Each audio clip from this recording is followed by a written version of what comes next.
Cheers to you. Broadcasting to you live from the Orion spiral arm of the Milky Way galaxy, the solar system planet Earth, North America, the United States of America, somewhere outside of Tim Waltz's criminal empire known as Minneapolis, Minnesota. My name is BrianEngelman, and today is the 5-year anniversary of when the new American media traveled to Washington, D.C. to be a part of the Stop the Steal rally. Roughly 600,000 Americans took a look at what were being called elections. If you're listening, or if you're in Rio Linda, California, I'm doing the air quote because we saw a blowout victory for President Trump derailed as 4 or 5 states magically paused their counting on election night. President Trump up hundreds of thousands of votes, and then over the course of the next several hours or days or weeks or months, just seemingly dragged on forever, you saw Joe Biden declared victorious in the 2020 election. Yeah, we watched Tim Waltz in Minneapolis turn weapons from, I'm trying to remember, was that the National Guard? You've seen those videos where maybe it was just regular police force, people that wouldn't go inside of their homes during the quarantine lockdowns getting shot at, pepper spray. How dare you be outside at your house? That is the level of totalitarian Nicolas Maduro style brutalization techniques. Those are the brutalization techniques deployed by the Democrats, by the deep state during COVID. You remember that? And that was all wrapped up in the Democrats funding a nationwide burn it down program called the Summer of Love. Because something happened in one place, Democrats wanted to burn everything everywhere in an effort to get Trump. And so in a place like Minneapolis, as the citizens are being brutalized, you think we turned more toward Democrats in 2020? With all of the lies that were being fed to us, all of the lies. That's a bold take. That's an interesting theory. Because a lot of people said, we don't, what are you talking about? None of this adds up. None of this makes sense. Nobody likes the Democrats. You guys are destructive. You're racial arsonists. You don't have good policies. You're lying about the important matters. You're bullies. You're totalitarians, globalist freaks. Power hungry, power. And by the way, that is the message of communism, socialism, Marxism, globalism, power, tyranny, absolute domination of you, submission by you. And we saw it on full display. Oh yeah, well, he's the grandfather of Operation Warp Speed. No, see, he's the bad guy. See, he worked to get Operation Warp Speed. You mean the voluntary thing? Because if you're going to couch it that way, you got to say that it was voluntary because it was voluntary. Joe Biden, this was Barack Hussein Obama's 3rd term. Make no mistake about it. With his puppet masters, auto pen,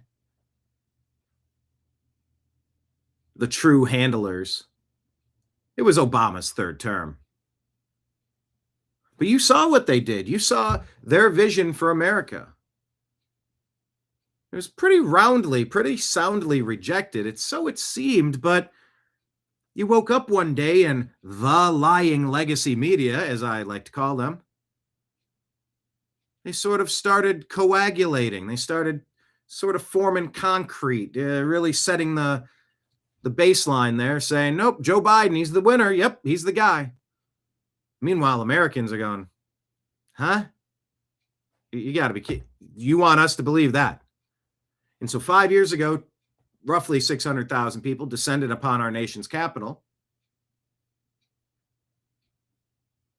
for the purpose of being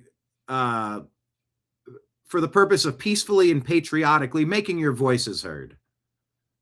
To say, I don't know what you think you're getting away with, but we don't believe this. We don't believe this at all.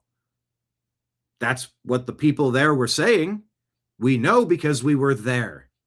And you can find our coverage if you look on YouTube. I guess I've never uploaded our greatest hits from YouTube to Rumble. I'm going to make a note of that. We did on Odysee, the Odysee page. We linked it and it mirrored our YouTube channel, which is good because they're still deleting content to this day. Upload YouTube greatest hits to Rumble.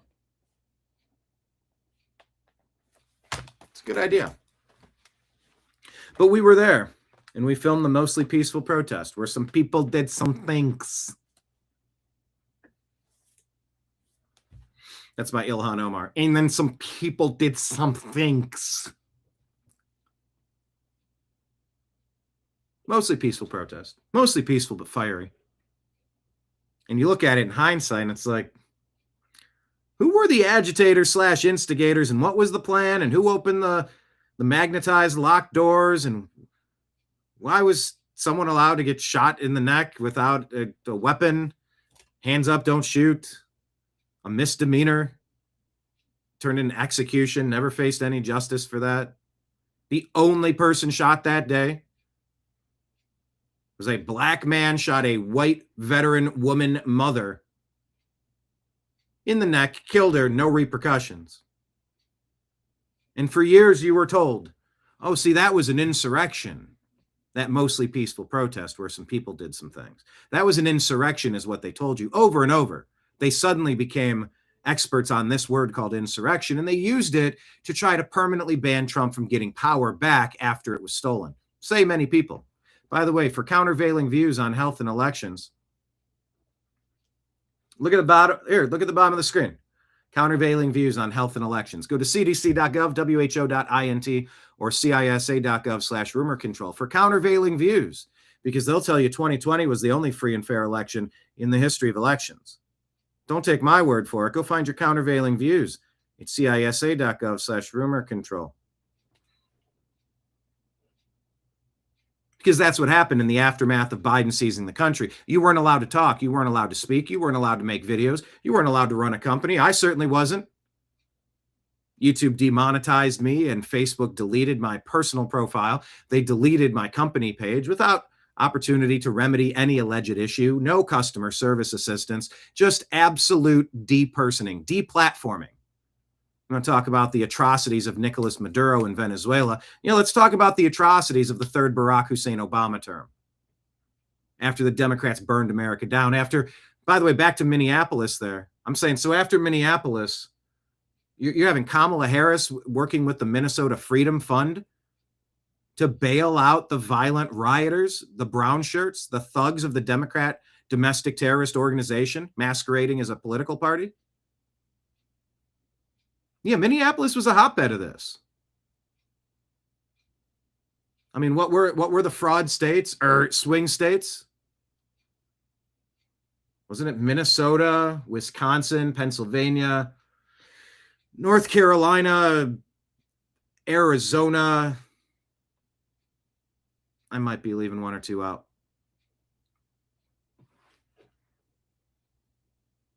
But now Tim Waltz is trying to waltz out of the screen. Hey, maybe I don't run for another term. And hey, there's people trying to rip us off. No, pal. You are trying to rip us off. You're trying to rip us off. And we're on to you. Is he going to be able to waltz away scot-free, or is he going to be held accountable for his criminality? So it's on this day where 5 years ago, the New American Media went there and we filmed the end of that mostly peaceful protest.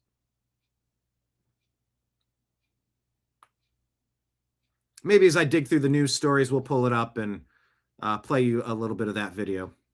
But that's what we've dedicated ourselves to when we realized that our country was being taken from us by these deep state tyrants We said there is no future, there is no life unless we fight, fight, fight.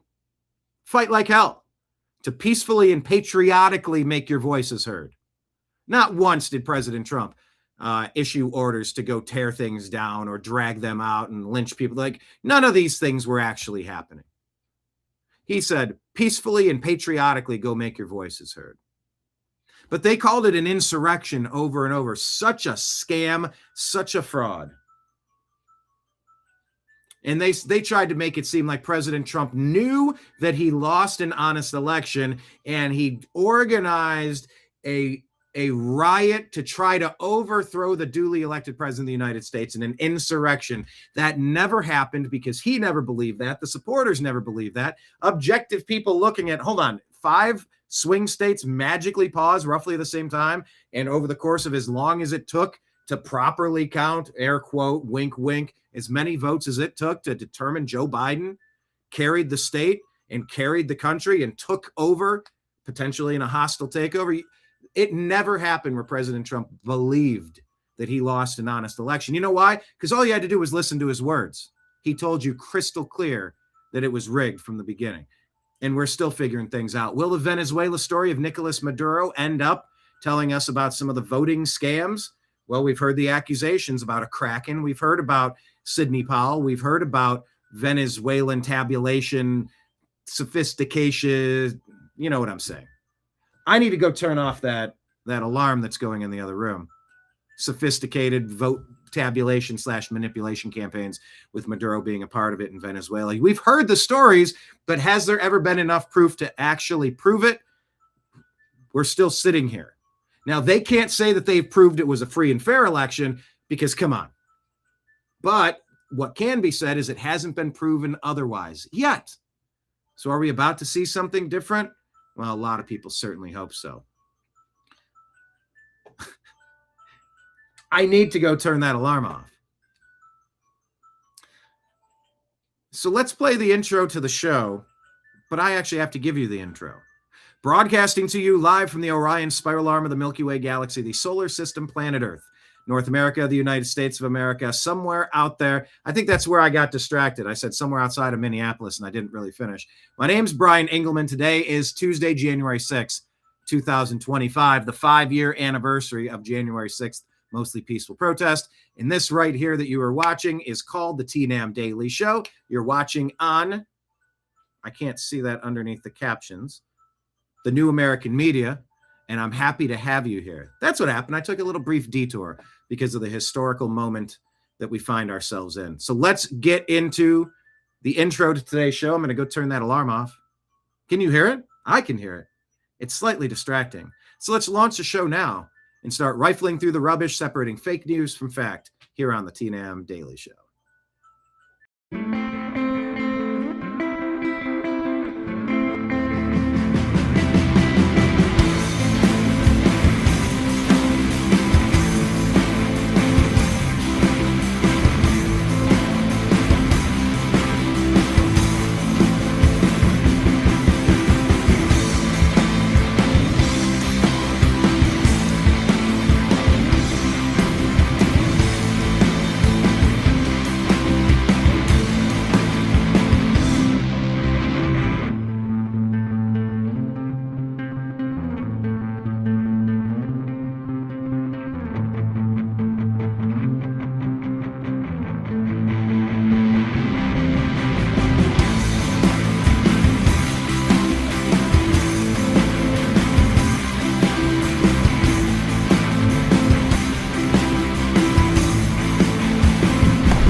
Your guide to the truth, thenewamericanmedia.com.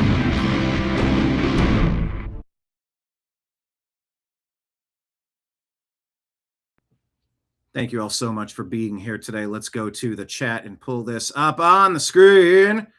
Hello, Lake Leon. John. By the way, John made these awesome mugs, the New American Media. Black and white and red all over like the old newspaper. If you would like one, shoot me a Venmo at BrianEngelman, ENGELMAN. And that's Brian, BrianEngelman. and I will mail this out to you. You will get a mug just like Kenneth got. So shoot me a message. I'll include up to $10 of continental United States shipping cost included with that $40, and we'll get you a mug for the New American Media. One of the many ways you can support our program. Another way to do so would be to say, I want a set of coasters for the Unhappy Hour Sports Show. Speaking of which, today at 3 p.m., coming up today, we're going to have Strictly Football. That is a division of the Unhappy Hour Sports Show here on the New American Media. But that will be Strictly Football, 3 p.m. Myself, Mike Barra, Jim Mitchell, Ezrael Robinson, breaking down the final regular season in the NFL, all of the Black Monday coaches who have been fired. We're going to talk about the playoff matchups and really just talk all things football. That's Strictly Football today at 3 p.m. Eastern. But yeah, if you want some coasters, they're $30 a piece. Wooden, Ohio made. There's 4 of them. Here, let me show you what the coasters look like. Look at this. Look at these. These are robust. I love this merch, but I don't want merch in my basement. I want you to have merch. They're all a little different. They're burned. They're Ohio. I'm sorry, these are the Ohio shaped, but they're Ohio made. Anyway, $30 for a set of 4 Ohio made coasters if you want some merch to set your glass upon, your mug upon, or a pin for $25. Shoot me a Venmo along with your address, and I'll get those mailed out by next day. We're going to talk about Tampon Tim Waltz. It's so crass to call him Tampon Tim. You know what's crass? Trying to push an ideology where you're going to put tampons in the men's room. There is something completely incongruous about that whole effort. 2 + 2 is 5. You cannot minimize the impact of what that does to society. And that's what Tampon Tim Waltz stands for. And he also stands for corruption and fraud, allegedly. It certainly seems like that's what he's been up to. And it certainly seems like that's the main dish that is being served from the Democrat Party.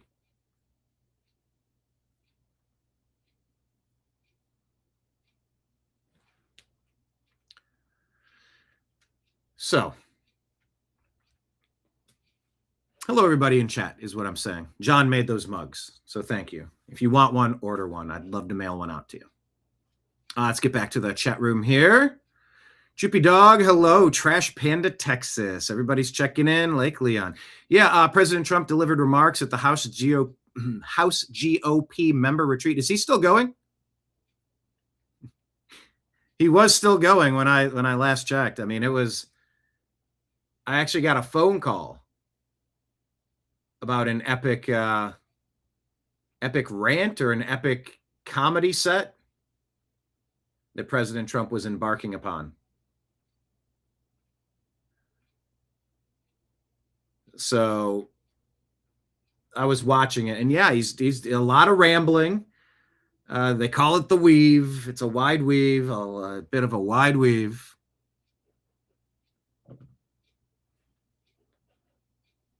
Curious if you have any highlights from the President Trump speech at the House GOP member retreat. Love to get your thoughts. Type them in comment. Hit like, hit subscribe, share the show with your friends. And yes, you did get ads. Way to go, because I did remember to click the monetization button. Getting better at this. It takes a little bit of muscle memory to remember what you need, what checklist of things you need to take care of before you launch. I've been learning. And your support has helped me get the advertising revenue back on YouTube. Thank you, everybody. Hoping to have a very strong start of the January season. We have monthly subscribers on YouTube, and we have super chats where people throw something in the tip jar when we're here delivering the news, sifting through the rubbish, trying to put fake news in one area and put fact in another area. Certainly appreciate everybody who's helped. And just a continued reminder that we are there. Rumble as well. We're there for monthly memberships. That switches over every 7th of the month, I think. And things are in motion. Like, your support has helped build this show into something. We need to tell some friends and grow the show.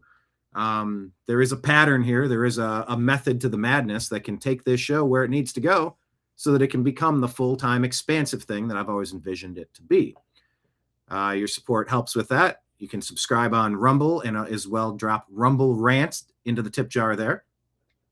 Also Patreon. Thank you to all of our free members. If you haven't subscribed to our free Patreon, that's like one of the best ways you can find us should the world go to shit again and they decide to take away our monetization, take away our reach, take away our right to communicate on this earth. Patreon is one of the places where we can broadcast everything, and you can at least get the free version. Maybe we would put everything free if the world turns sideways. It would be our last method of sending out an SOS, doing smoke signals, writing messages on pigeons and sending them aloft. Whatever it is, Patreon would be one of those places. So at least sign up for the free version of Patreon and consider signing up to be like the $10 or $100 monthly supporter on Patreon. All of these things are building blocks that help grow the show. So thank you, everybody. So yes, you did get ads. I remembered to do that. Thank you, everyone. Let me go ahead and put that up at the bottom of the screen. These are all of the tip jar places. Venmo, Cash App, and PayPal. Venmo and Cash App is just my name, Brian Engelman. Like I said, if you want some merch, order some. Give me your address on Venmo, and I'll ship it out. And then we also have PayPal. Let's go back to chat here. Saying add that to your to-do list. Well, I mean, the to-do list never ends. I got a couple ideas here. Yes, the uploading YouTube greatest hits to Rumble. Haven't done that. But I've needed to. It's just sitting down and actually making these technical things happen. That is maybe my kryptonite. So there you go. Tell Jamie to turn it off. Hey, Jamie, turn that off. Looking for the noise in my house. Funny. All right, let's jump into the news and talk about what everybody else is talking about. Make sure you're following the New American Media on Instagram. You can oftentimes get a preview of the show, the TNAM Daily Show, because we will share videos out, and then we talk about them the next day. Throughout the course of the day, we're sifting and finding and looking and sending interesting content. So if you follow our, I think they're stories, I don't know, stories, reels, everybody calls them something a little different. If you follow the New American Media on Instagram, you're going to get these stories a little early of the time that we go live and discuss them in person. So let's hear what Bannon is saying about the fraud perpetrated on we, the American people. Signals coming out of Minneapolis. Waltz, remember, was just running for his third term as a tee-up for a 2028 run, and he was on the short list. He was on their short list as a presidential candidate. By the way, if Tim Waltz is on a short anything, it should be a short bus, not a candidate list. But that just shows you how lacking the Democrats are when it comes to depth. They say the sign of a good team. Baseball team. You can talk about the Dodgers, fine. They won the World Series. They have good bench depth. They have good starting pitchers, good relief pitchers, good infielders and outfielders and catcher. Like, the team is good. It can survive a little bit of this, a little bit of that. You take somebody off the chessboard and you got plenty more good ones. And a couple of months ago, the bad guys took out Charlie Kirk, who was on the chessboard, on the short list to become vice president / president for the GOP. That's a huge loss. Now, Tampon Tim, dude was a joke and a compromised pirate. Or so it seems. How many times did he travel to where? How many communist places have been funding and propping this guy up so that he could learn how to infiltrate government and loot it, plunder it, destroy the budgets, and filter how many tens of billions of dollars away from the American people? That's what the Democrat Party represents. The absolute fire sale. You're on the last day of an estate sale. The rest is going into the trash. You're at the Goodwill bins digging around, grabbing anything not bolted down. Absolute. Let me back up, because I think there's a place for people looking through the Goodwill bins, a place for estate sales. I don't want to denigrate that in any way, because it's a whole ecosystem of finding things that people want and trying to get it to those people and making some money along the way. There's a whole ecosystem that I respect immensely. I'm talking about thieves. So let me change my analogy there. These really are the Somali boat captains. Look at me, I'm the captain now. I've climbed aboard your ship, and now it's mine. I am controlling the wheel. I'm in charge. The hell you are. So Tim Waltz, as Steve Bannon here saying that he was on the short list for Democrat contenders in 2028. Who in the world is on their list? Kamala Harris, Tampon Tim Waltz, Gavin Newsom? Are you kidding me? That is no list. Because they don't stand for anything except the looting of America because they hate America. They truly are the enemy inside of the gates. And they were the ones that seized control of this country in 2020, 5 years ago, January 6th, in a totally free and fair election. The only free and fair election in the history of elections, mind you. Go to cisa.gov/rumor control to find countervailing views on anybody that tells you otherwise. Wink, wink. I mean, just right off the bat, for Steve Bannon to say that Tim Waltz was on the Democrat short list, he should be on the short bus, not the short list. And if he's in the top 3 that the Democrats have to offer in 3 years, may the Lord have mercy on the Democrat soul. Not that they have a soul. And not that I want any mercy shown upon them, because I do consider them to be duplicitous traitors to this country. I don't throw these words around lightly. I'm not doing this for hyperbolic, exaggerative, over-the-top, shocking claims for clicks. It's because that is my determination of what's been going on for a very long time. The absolute plunder of America's wealth, intentional population displacement, intentionally putting in complicated systems of waste, fraud, and abuse that Elon, President Trump, Doge have been finding throughout the past year. And hopefully the best is yet to come, because you cannot let Tampon Tim waltz away from this. He must be indicted. Ilhan Omar must be indicted. The Democrat Party has been looting this $38 trillion in debt, according to who? Go get it from the Democrats. I know this is not intended to be an endorsement of the Republican Party, because I think at many times a lot of the rhinos are equally bad. Almost equally bad. But if Tim Waltz was on the short list for 2028 as a presidential candidate, good luck. He's now done.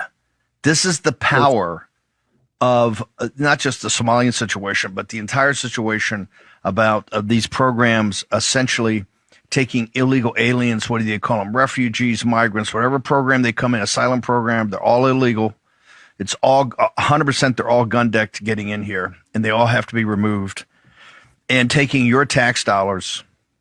They understand the polling is just not MAGA's outraged, but most importantly, independents are completely outraged because they've heard completely outraged. Treason most foul. Waltz's liver-lipped BS for years and years and years. He's done. He's a casualty of this war. The signals coming out of Minneapolis. Yeah. I'm going to put Democrats have outed themselves as a domestic terrorist organization who mainly exist to replace the native-born American population and steal every single dollar that they can. Tim Waltz is done. Hopefully not. Hopefully it's just getting started. All right, let's check in on Nicolas Maduro, the former illegitimate president of Venezuela, as Marco Rubio and President Trump and Secretary Hegseth will tell you. How's the court thing going in New York? Interestingly, he said after the judge read him a version of Miranda rights, and this is shared by David Harris Jr., Paul Morrow, Fox News contributor here in the Manhattan Federal Court in New York City yesterday. Included the fact that he had the right to potentially be released on bail. Maduro said he was unaware of those rights, and it struck me that he's coming from a very different legal system, because it seemed like he had never even conjured the notion that he's entitled to an attorney, he may be able to apply for bail, and he has the right to use, to stay silent. He has the right that none of the material that he has said outside the purview of counsel necessarily has to come in. So it was interesting to see him sort of taking that in a system very different from the one I'm sure he's used to.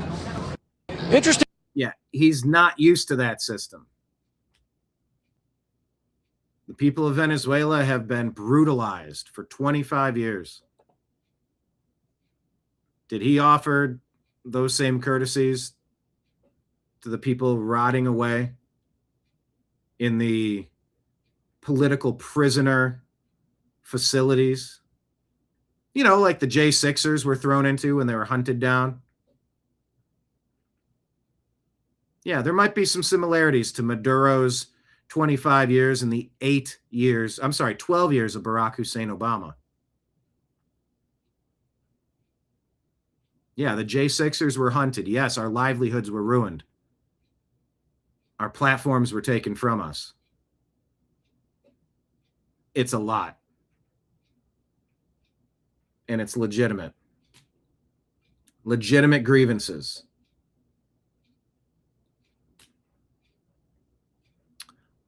So we'll see how that goes in New York. I guess the local New York and then the federal New York are very different beasts. Otherwise, imagine that the America haters of the globalist regime masquerading as the Democrat deep state party would probably find a way to acquit just to make Trump look bad.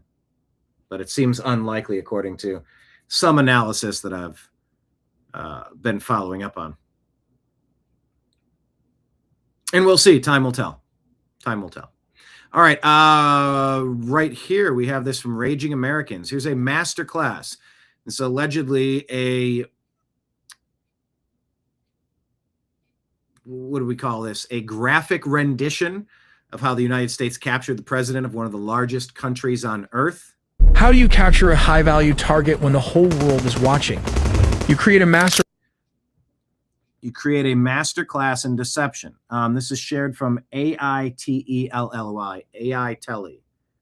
I don't know what that is. AI television, but take a look. A master class in deception, they say. Class in deception.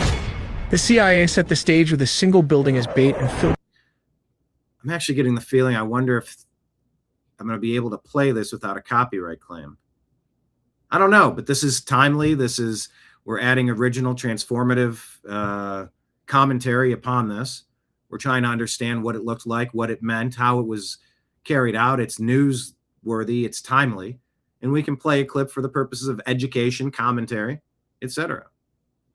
The sky with 150 aircraft to create a deafening sonic shield for. So that was the part I was interested on. 150 aircraft to create a sonic shield. So everywhere you looked up, you heard and you saw, and it was like kind of equally disorienting. It was coming from everywhere.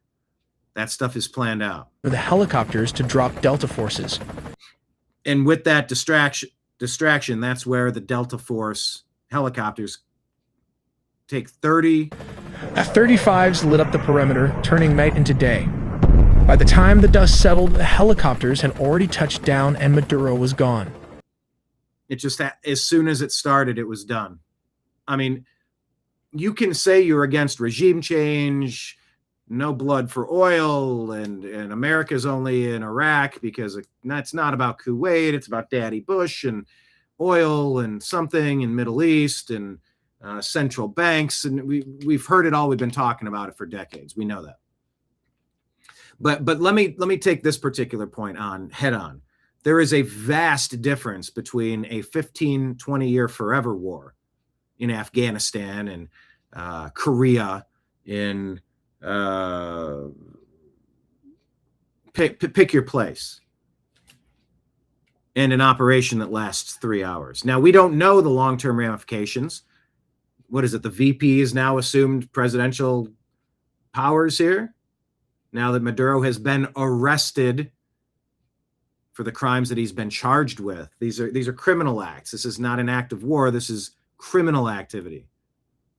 Continuously flooding America with his poison. Okay. And I know the libertarians are going to say, yeah, everybody, we're allowed to do drugs. You can't tell me what I can and can't do. Yeah, I get that to some degree. But I've also walked the streets and seen the zombified Americans that are suffering under this stuff. And it is a poison. You hook a fish with the hook once, you got them, and you waste them away. You just pull them out of the water and you just dangle them there, and they're toast. So to say there is no reason why we should oppose Iran, China, Russia being heavily involved in Venezuela to send this stuff that's poisoning our countrymen, well, that's a bold stance to take. But it's a vast difference of what I'm saying, the grand point. It's a big difference saying, I don't want to be involved in another country's crap for 15 years. It's another thing to say, I don't ever want to be involved in somebody's crap. I get it. It's a little pie in the sky. It's a little big L libertarian. I get it, but it's not really realistic. Whereas trying to thread the needle might be, if we're going to get involved to protect the American citizens against potential attack, against being poisoned, against this, geopolitically, strategically, Monroe Doctrine, we don't want the China and Russia invading our hemisphere. I get all these things. But it's one thing to say, I don't ever want to be involved in anything. I get it. Versus, I don't want to be involved for 15 years or 10 years, and I don't want a bunch of U.S. soldiers to be put at risk in harm's way, body bags. It's just, we don't want to do that. A Vietnam, a Korea, it's just, we don't want that. We don't have the stomach for it. We're not doing another Iraq and a ground invasion. Like, no. Versus, all right, if you're going to do something, you do it fast and you're done in 3 hours and you accomplish the task. We'll also look at how the U.S. uses the F-35 jets and its Navy to launch a large-scale attack, all in the video ahead. Yeah, I'm very curious. I can't play you all of this, but AI Telly, I'm not sure how accurate this is, but it looks interesting. In the dead of night that is 2 in the morning, the lights went out in Caracas. And that's the other thing. They said some sort of device was used, or they clipped the power lines, or they shut it down, or an EMP. I'm not entirely certain how the lights went out in Caracas, but they did. By 5 a.m., the president of Venezuela was gone. 3 hours. Poof, gone. But how U.S. played a deception games. While the whole world were focused on the aircraft carriers in the Caribbean, a shadow war was being fought on the ground. It's super interesting. Can't confirm that this is exactly how it played out, but this is their interpretation of it. This wasn't an invasion. It was a surgical extraction. A surgical extraction. We finally have the declassified timeline of how forces breached the heart of Caracas and extracted Nicolas Maduro. I'm going to stop it there. I really want to play it, but I don't want to run afoul of the censor regime. The setup. This didn't happen overnight. For months. Oh, yeah, they've been planning this a long time, tightening the naval quarantine around Venezuela. U.S. naval carrier R4 Rescue Group and the U.S. Iwo Jima Amphibious Ready Group parked off the coast. The pretext was clear. The U.S. designated the Venezuelan government a narco-terrorist state, specifically targeting the drug lords. But while the Navy squeezed the coast, intelligence assets were tracking one man, waiting for a specific window, a moment where Maduro was stationary and vulnerable. Against better judgment, I keep wanting to play this for you. It began at exactly 2 in the morning Venezuelan Standard Time. It's all dark. High above, several F-35 stealth fighters punch a hole through the enemy lines, destabilizing their anti-air defenses, like these Russian S-300 missiles located all over the strategic high-value target. With the skies clear now, the path opens for Delta Force helicopters to fly straight toward the mission. Here comes the deception. As the helicopters flew, the jets started firing with more strikes as it hit Fort Tuna, the main military base and command center, and La Carlota Air Base, destabilizing Venezuelan air support. Reports from the ground described widespread explosions and sudden communications blackout. The chaos wasn't the goal, it was the cover. But how did the raid happen? Step 3, we have to look at step 3. Under the cover of darkness, chaos, that tier 1, the operations were at work, and that was the extractions unit tasked with the mission, Delta Force, one of the most elite secretive special forces units in the U.S. military. Witnesses in Caracas reported low-flying aircraft skimming the rooftops, flying well below radar coverage. Just right above the rooftops. The team breached a secure compound believed to be a safe house within the massive Fort Tuna complex. So they went right to the safe house. And there was another report Scott Adams was covering, was that they were just minutes away. They almost had him evacuated, or they could have in just a matter of moments. Resistance from the Venezuelan presidential guard was swift but ultimately futile, as the helicopters lay cover fire. The operators moved with surgical speed, landing on multiple points. This is so fascinating. But how exactly the capture and extraction happened? Step 4. Specialized helicopters hover over the objective to insert the assault team. While dozens of attack helicopters lay down suppression fire, Delta Force started the search for high-value targets. How did they find him? Simple. The CIA had planted a spy inside of Maduro's close circle. There you go. Well, back in the U.S., Delta Force built an exact replica of his safe house. I believe this was in Kentucky. They rehearsed the raid until they could do it blindfolded. While operators breached the room so fast, his security could not even react to the situation. As the sound of flash grenades disoriented the security guard, using a blowtorch, they caught him before he could even lock the doors. Delta Force reaches the compound. Maduro, wife, Celia Flores, physically secured. This wasn't a negotiation. They were detained and immediately moved to the extraction point. These aircraft are capable of performing urban extractions from buildings and refueling in midair within minutes. They were airborne, leaving Venezuela airspace, heading to a secure floating staging base in the Caribbean. The Operation Southern Spear has changed the geopolitical map of South America overnight. After the extractions, there were reports of F-35 jets also leading the tip of the spear for the attack. Anyway, it goes on, but it's a pretty cool, it's a 5-minute video. I'm not going to play it all, but man, is it neat. And I'm not even certain if it's accurate. But I'm very curious as to how we did what we did. And you don't want to give away your techniques, but also you sort of know the techniques.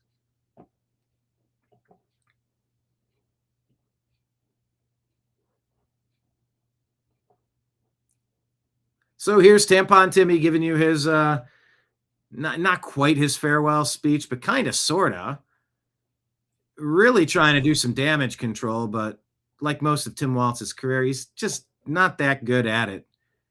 It's pretty pathetic. Take a listen. I'm proud of the way we treat our neighbors. I'm proud of the way that we welcome people to this state. I'm proud of the way that we innovate. And I'm proud of the way that we are optimists for the future. No one's taking this away from us. Not the fraudsters.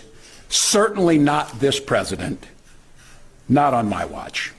Tomorrow, I'll be back with you. I'll give you an update on America's best paid family medical leave program that is now a week into it. And at that time, I'll take all your questions. Thank you all. Thank you, Press. I'll be back tomorrow. Thanks all. More tomorrow. Appreciate it. Thank you. I love 2 parts. 2 parts. You said you were going to take questions. Why didn't you? Thank you all. We'll be back tomorrow. I thought you said we were going to take questions. Why didn't you? Thank you. Thank you. I do want to reset.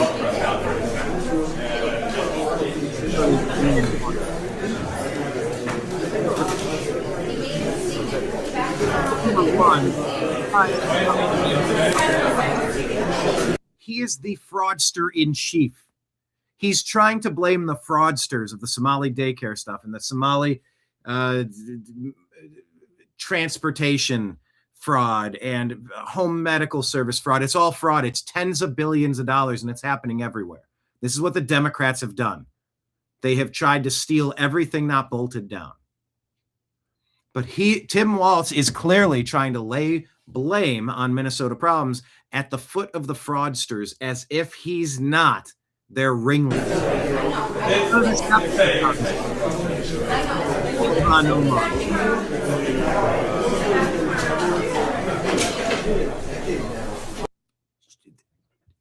Tim Waltz needs to be indicted, and it needs to happen yesterday. There's about 10,000 people that need to be indicted today. Been waiting for a year, told, oh yeah, trust a plan. Bongino's like, oh, you know, can't wait to show you what's next. Oh, really? Well, can we just do it already? What are you waiting for? It just turns into a perpetual, yeah, we'll do it later. We'll do it later. We'll do it later. And then there is no later. There's never doing it now. I'm proud of the way we treat our neighbors. Here's all right. I guess I have several points. Proud of the way we treat our neighbors. Yeah. By showing them ways to defraud the taxpayers, to steal everything you can. We treat our neighbors by delivering bags of cash to non-American born people who are showing up to leech the blood out of the host. Proud of the way that we welcome people to this state. Yeah, you welcome them with canvas bags, burlap sacks with dollar signs on it of stolen money. I'm proud of the way that we innovate. Yeah, you innovate ways to defraud people and trample civil liberties when you're shooting them outside of their doors for COVID. And I'm proud of the way that we are optimists for the future. Optimistic for the future. You didn't even say that in the proper tense. No one's taking this away from us. Not the fraudsters. No one's taking this away from it. Not the fraudsters. That's the part. Yeah. The fraudsters. He is the main fraudster. We're not buying the deflection. Certainly not this president. Certainly not this president. Trying to be angry at President Trump for exposing your theft, your piracy, you thief. Not on my watch. Tomorrow, commie traitor. And your watch might be about done. Your watch is going to end when you're criminally indicted and removed. tomorrow, I'll be back with you. I'll give you an update. Anyway, we don't need your update. We need you in handcuffs. All right, let's take a listen for how people feel about Venezuela. Don't know this person personally. Not following her either. They have a perspective. Let's take a listen. How should we feel about Venezuela? All of the liberals in the United States right now are like, oh my God, they're going to take your oil. They're going to take your oil. What do you guys think that Russia and China have been doing for the past 27 years? There you go. We played you that interview yesterday. It was a gentleman. He's like, hey, talk about President Trump removing Maduro. Saying it's for the oil. What do you think China and Russia were doing here? You think they were here for our arepas recipe? They were looting the country. They were looting it completely. They were pilfering everything useful. Sort of like on Avatar. They'll just tear through everything and extract everything they can. Native population be damned.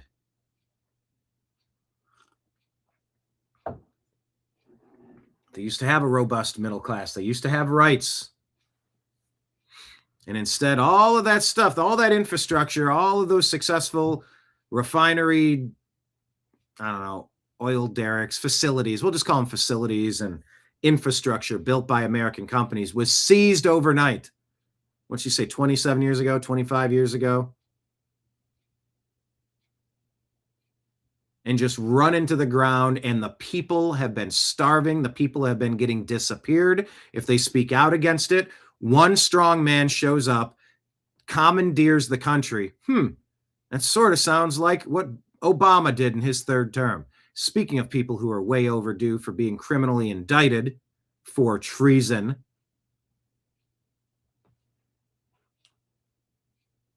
China, Iran, Russia, robbing Venezuela blind for 20 plus years.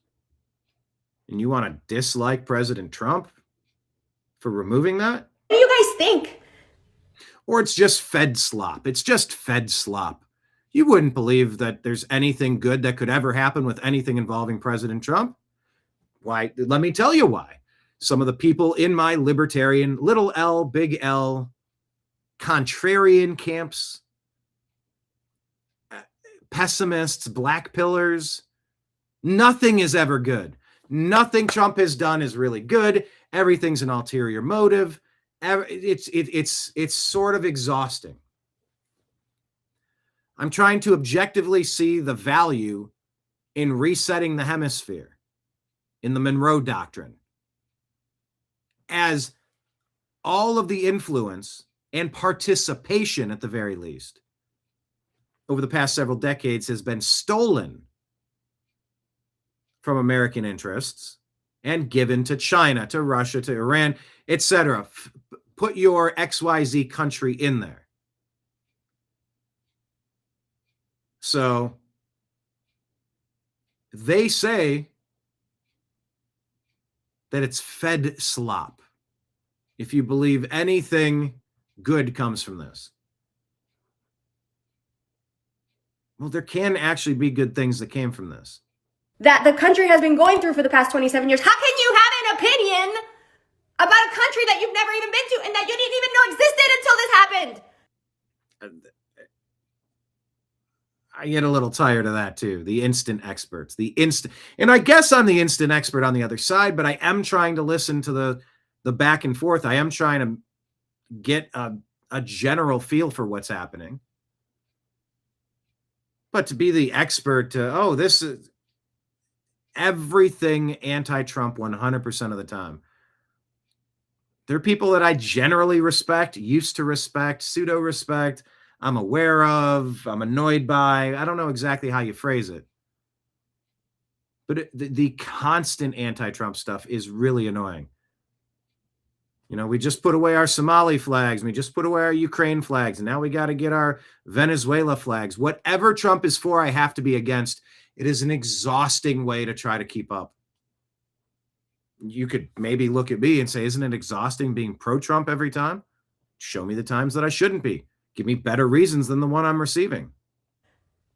95% of Venezuelans are celebrating, and you're going to come at me right now and you're going to say that we're going to take your oil. Oh, we feel so bad. Oh, get out of here with that. Get out of here with that, because you're so misinformed that it's actually insane. And the amount of comments and the amount of bullshit being fed on the internet is actually insane. ¿Qué coño le pasa a esta gente, huevón? O sea, yo no entiendo estos gringos que salieron del closet, que no saben ni siquiera en dónde está nuestro país. Es que no saben ni siquiera en dónde está nuestro país. Y aquí están opinando. Whoa, she is cranked it up another level, like on a record player when he's kicked.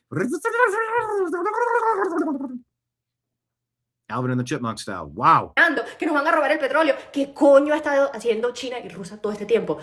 The people in Venezuela are starving. They were out of resources. Our country has been in shit for the past 27 years. And you guys are going to come out now just because you hate the orange man. This has nothing to do with the people of Venezuela or with you. This is just because you hate the orange man, and so you're going to have an opinion all of a sudden about Venezuela. Get out of here! We don't want your opinion. We want Trump in Venezuela. We want the Americans in Venezuela. Bye.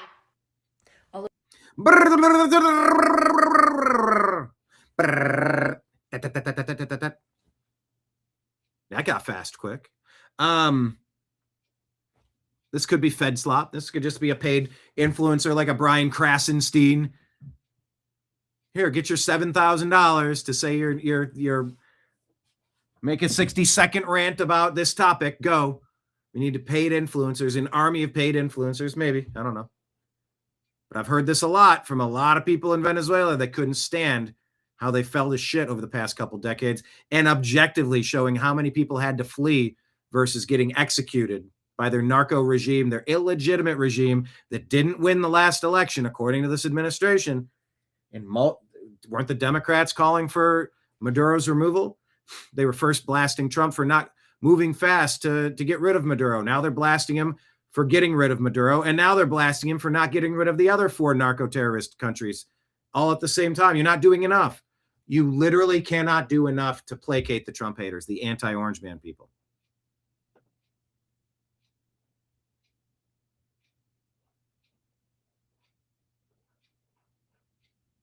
So I gave this person a follow.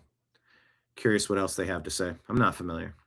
Toria Brooke, let's go. This is Man on the Street stuff. Vivo A24. A Venezuelan calling out leftists who are defending Maduro. Says, I left Venezuela for traumatic events. When I went out in the middle of the decadence, I don't know if that's the right translation. When people were only eating mangoes, I saw a friend of mine eat dogs. Eat dogs. It's an incredible thing. I don't know why. Here, there are people with flags of Venezuela. They're Venezuelan. They know what's happening in Venezuela. It's like when they have the Cuban flags. They know what's going on in Cuba. Mama, mi papa's wife is Cuban. She tells me things so horrendous, things that happen there. God. All the blame, well, they invent all the blame capitalism and all this, but it's unbelievable what happens. My God, how it may be that these people are here defending a dictator who has that helicoid detention center, the torture center, largest in Latin America. And this person getting on camera, they're also being given an earpiece. Very interesting. First the right ear and then the left ear.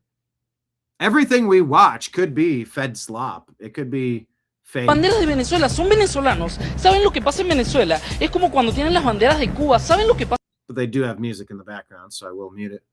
So someone comes over with an earpiece for the right ear. By the way, an earpiece would have been so helpful when I was reporting for Real America's Voice in the Bronx at the Trump rally. It was almost impossible to hear. I needed a much more robust, louder earpiece. Right about here, someone comes up with an earpiece to give them an in-ear monitor.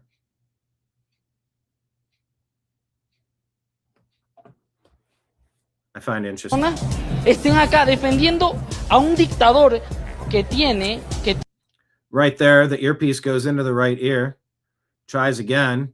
Someone gives another earpiece. Someone that's a special worker with a double-sided in-ear monitor. All right, let's check out Marco Rubio. An action that required congressional approval. In fact, it couldn't require congressional approval because this was not an invasion. This is not an extended military operation. This is a very precise operation that involved a couple of hours of action. It was a very delicate operation, too. It was one that required all these conditions to be in place at the right time in the right place. You couldn't afford leaks. We couldn't afford anything out there that would have endangered the mission and gotten people killed or killed off the mission and the optionality. We didn't even know if the mission was going to happen. How can you notify something you're not even sure if it can happen? Because in order for it to happen, you needed to have weather conditions in place. He needed to be at the right place at the right time. We needed to have forces prepared to go. There were a lot. That's actually a great point. And for all of the legal experts, Trump can't do that. He can't. Let the courts figure it out. I don't know. How do you figure out this, all of the legal nuances? What you do know is that you got a legal team that's sorting this stuff out so that you can handle it. And this is the exact type of stuff that happened when Noriega was arrested in '89. There's precedent. There were legal teams involved. I don't think there's really much ground to stand on that there's anything uncharacteristic, unusual, particularly unacceptable about what happened. But what Marco Rubio here is saying is that you can't get approval. This isn't even. Let's imagine there's a universe where the commander-in-chief, and my understanding is that the precedent that's been set, it's pretty clear cut that there's no there, but of course the Trump haters are going to try to make it there, and that there's really no leg to stand on. But Marco Rubio is saying you don't know when the target is going to be in the location. You don't know what the weather is going to be like. There are so many mitigating circumstances. You never know when the green order is going to be given. You could never. And then imagine having to give stuff like this to Congress that would move at a snail's pace, that would then try to block it and then first leak it and compromise the operational security of the mission before you could even execute it. That's what little Marco Rubio is saying here. a lot of factors in place. It was a trigger-based operation. But, you can't notify that, number one, because you don't even know what's going to happen if those conditions will ever align. And number two, you can't risk it being disclosed. But this was not an attack on Venezuela. This was a law enforcement function to capture an indicted drug trafficker. And of course, we needed the Department of War to support it because they do have. This was not an action that required congressional anti-aircraft missiles that could shoot down those helicopters. But will you? We had to take down radars. We had to take down those anti-air elements on the way in and on the way out, and that's what this was limited to. But will you seek congressional approval for any further action in Venezuela or the region? Never say never. Don't take a bargaining chip off the table. Well, we will seek congressional approval for actions that require congressional approval, but otherwise they will get congressional notification. And this is not an operation that required congressional approval. In fact, this is an operation akin to what virtually every single president for the last 40 years has conducted. The difference is that when it's Donald Trump, all these Democrats go bonkers. Anti-aircraft. Oh, there's truth to that. By the way, Marco Rubio, Secretary of State, is usually a position of power. I mean, Marco Rubio on the short list for 2028, J.D. Vance, Ron DeSantis. Who else is on the short list for the Republicans? I mean, Marco Rubio, somewhere up there. Who is in charge? Are you running Venezuela right now? Yeah, I mean, I keep people, fixating on that. Here's the bottom line on it is. Bottom line on who's running Venezuela. By the way, this is shared from Real Toria Brooke. And it's MSNBC. I forget this lady's name. We expect to see changes in Venezuela. Changes of all kinds, long-term, short-term. We'd love to see all kinds of changes. But the most immediate changes are the ones that are in the national interest of the United States. Changes. That's why we're involved here, because of how it applies and has a direct impact on the United States. Okay, we are not going to be able to allow in our hemisphere a country that becomes a crossroads for the activities of all of our adversaries around the world. We just can't allow it. We can't have a country where the people in charge of its military and in charge of its police department are openly cooperating with drug trafficking organizations. We're not going to allow that. These things are direct threats to the United States. And you know who's on notice? Take a guess who's on notice now. Oh, a lot of people are on notice now. I would say Colombia. Not the college, the place. Oh, by the way, another story, I meant to tease this to you. I'm sorry, we're an hour into the show and I didn't even mention the Hilton Hotels story. We're going to get to that. It's not just Maduro. It's not just Tim Waltz. We're going to get to the Hilton story as well. It might be time to do the Bud Light treatment. We'll see how that shakes out. As well as Amazon. Their driver stole Piper the cat and they're not canvassing the area, offering large rewards to find that cat. Shame on Amazon. So we'll get to that as well. Hello, Kenneth in chat. Operation Nunya, as a Nunya business. I know. It sort of seems like that's the briefing we're getting. But Marco's, he's up to the task. He fills this role pretty well. You can like him or dislike him, but I think he does this job fairly well. But yeah, Colombia, Mexico, on alert now. Russia, Ukraine, China, Taiwan, Israel, Iran. Yeah, there's a lot going into this. And who's funding the 24/7 anti-Trump movement? They keep going back to some billionaire in China. Let me ask Croc. Actually, let me do the Explorer because I didn't have this in the stack. Billionaire Chinese funding anti-Trump crap. What's this guy's name? The Chinese billionaire. I need a name. Neville Singham. There we go. We'll put this in the stack and we'll talk about this when we move over to X. And we intend to use every element of leverage that we have to ensure that that changes. The one I would point everyone to is that our military is helping the Coast Guard conduct a law enforcement function, which is not just the Who is in charge? Capture of Maduro, but the enforcement of our sanctions.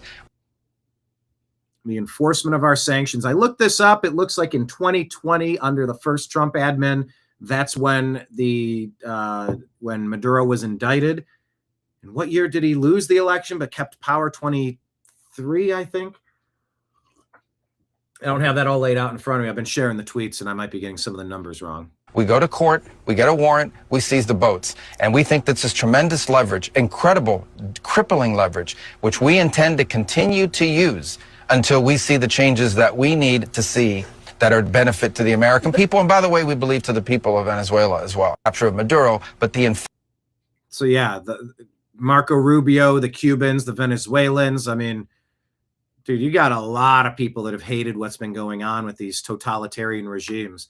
And was it surprised that this raid was done when Mamdani seized control of New York, trying to push his garbage, the frigidity of rugged individualism for the warmth of collectivism? What a rat. What a snake. What a rat snake.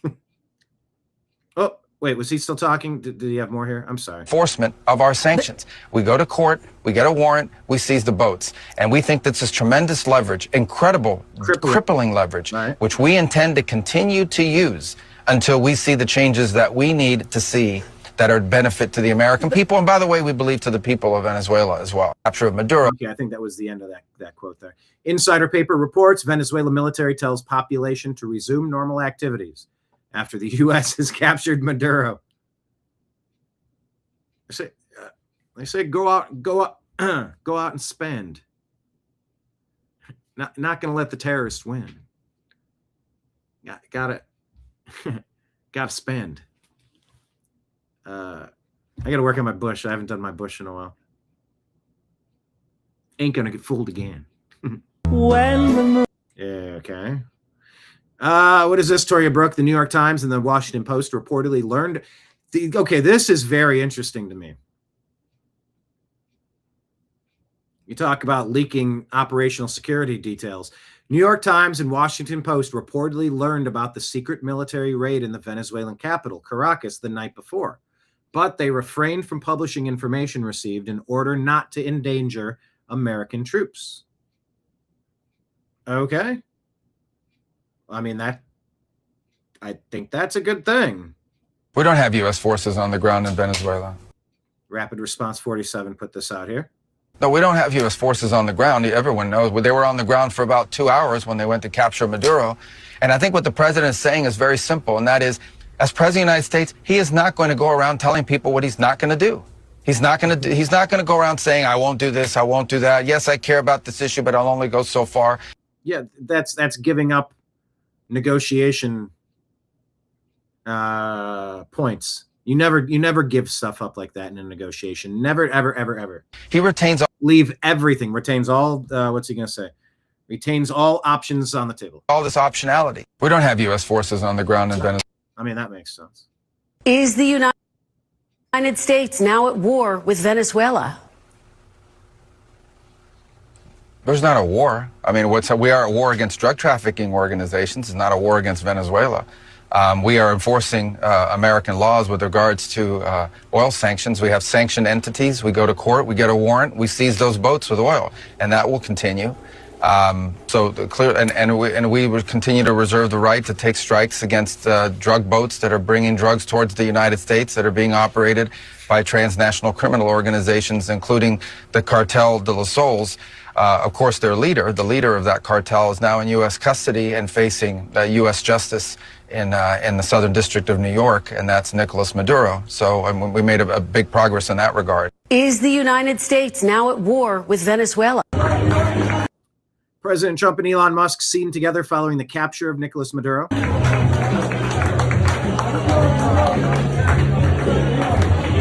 Dining. JD Vance says, you see a lot of claims. This is almost, I can almost get this. It clips off the very beginning of that, though. It's unfortunate. You see a lot of claims that Venezuela has nothing to do with drugs because most of the fentanyl comes from elsewhere. I want to address this. First off, fentanyl isn't the only drug in the world, and there is still fentanyl coming from Venezuela, or at least there was. Second, cocaine, which is the main drug trafficked out of Venezuela, is a profit center for all of the Latin American cartels. If you cut out the money from cocaine or even reduce it, you substantially weaken the cartels overall. Also, cocaine is bad too. Third, yes, a lot of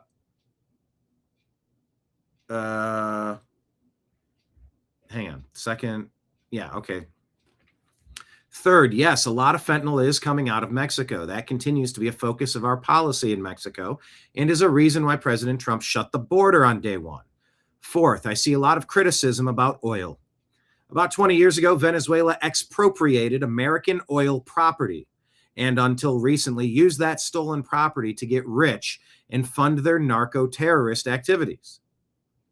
I understand the anxiety over the use of military force, but are we just supposed to allow a communist to steal our stuff in our hemisphere and do nothing? Great powers don't act like that. The United States, thanks to President Trump's leadership, is a great power again. Everyone should take note. Rubio talking about Venezuelan oil. The president says the U.S. is taking over the oil. The question is, I guess, if the purpose of the operation was to capture Maduro and bring him to justice, why does the United States need to take over the Venezuelan oil industry? Well, we don't need to. First, let me go back up. We don't need Venezuela's oil. We have plenty of oil in the United States. What we're not going to allow is for the oil industry in Venezuela to be controlled by adversaries of the United States. You have to understand, why does China need their oil? Why does Russia need their oil? Why does Iran need their oil? They're not even in this continent. This is the Western Hemisphere. This is where we live. And we're not going to allow the Western Hemisphere to be a base of operation for adversaries, competitors, and rivals of the United States. Have specific oil companies? We also want to see that oil and the proceeds from it. Hold on. We want to see the oil proceeds of that country benefit the people of Venezuela. Why have 8 million people left Venezuela? 8 million. It's almost right there. You see, the interesting part about that, 8 million people, roughly, have left Venezuela. Why? Because it's hellish, right? What is the number? What's the total number of people that fled blue cities and blue states, that have run those places into the ground? They've been looting and plundering and attacking their native-born citizens at the expense of the citizens in favor of the foreign-born invaders, the military-aged men that the Democrats flooded into this country, tens of millions, to replace the native populations, to overthrow the big city centers so that they can overthrow the states and overthrow the nation. This is a long-term play of conquest and treason. A long-term play. So, why? Why would adversaries come into our backyard and threaten us from here?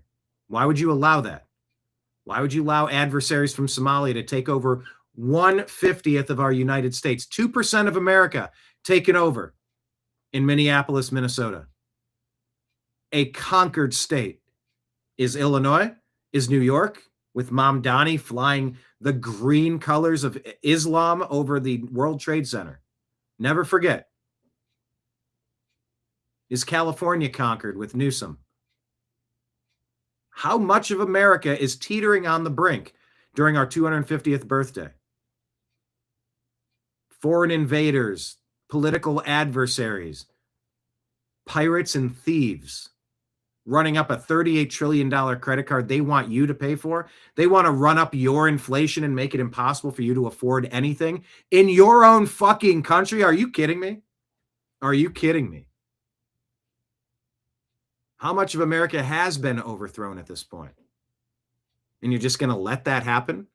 And so that's the big claim in Venezuela. There were a lot of companies that went in there, put a bunch of infrastructure together, were partnered up, working on projects, and it was all stolen from them by the communists. So you either roll over and you accept it, or you resist. Which type of world are we going to be? Because you sort of have to pick a side. Million, the single largest mass migration probably in modern history. 8 million people fled out of Venezuela. I wonder how many millions fled the blue states. For the same reason. Looting the resources, prioritizing the wrong people, the wrong projects, waste, fraud, abuse, outright theft. People said, I can't do business in the state. That's why I left Los Angeles, California. I couldn't do business with the state. I couldn't trust them to be commonsensical. I couldn't trust them to be honest. I couldn't trust. It's the same reason why I can't trust YouTube or Meta, Instagram, Facebook. It's why I can't trust any of them to build a brand on. Scrolling at the bottom of the screen is just a reminder that anyone can drop a Rumble rant or a super chat or a direct contribution on Venmo, Cash App, or PayPal, because we can't partner with YouTube, Google, and expect to earn our living. We can't partner with Instagram, Meta, Facebook, because they've proven themselves to be duplicitous and treasonous. So I show up here every day. I open up my guitar case. I play you songs. And if you like what you're hearing, throw a couple pennies in the wishing well. I got my guitar case open. Peel off a few dollar bills if you're feeling kind. But Marco Rubio's saying that's what happened. There were American business partnerships in in Venezuela, and they were robbed by the commies, because that's what commies do.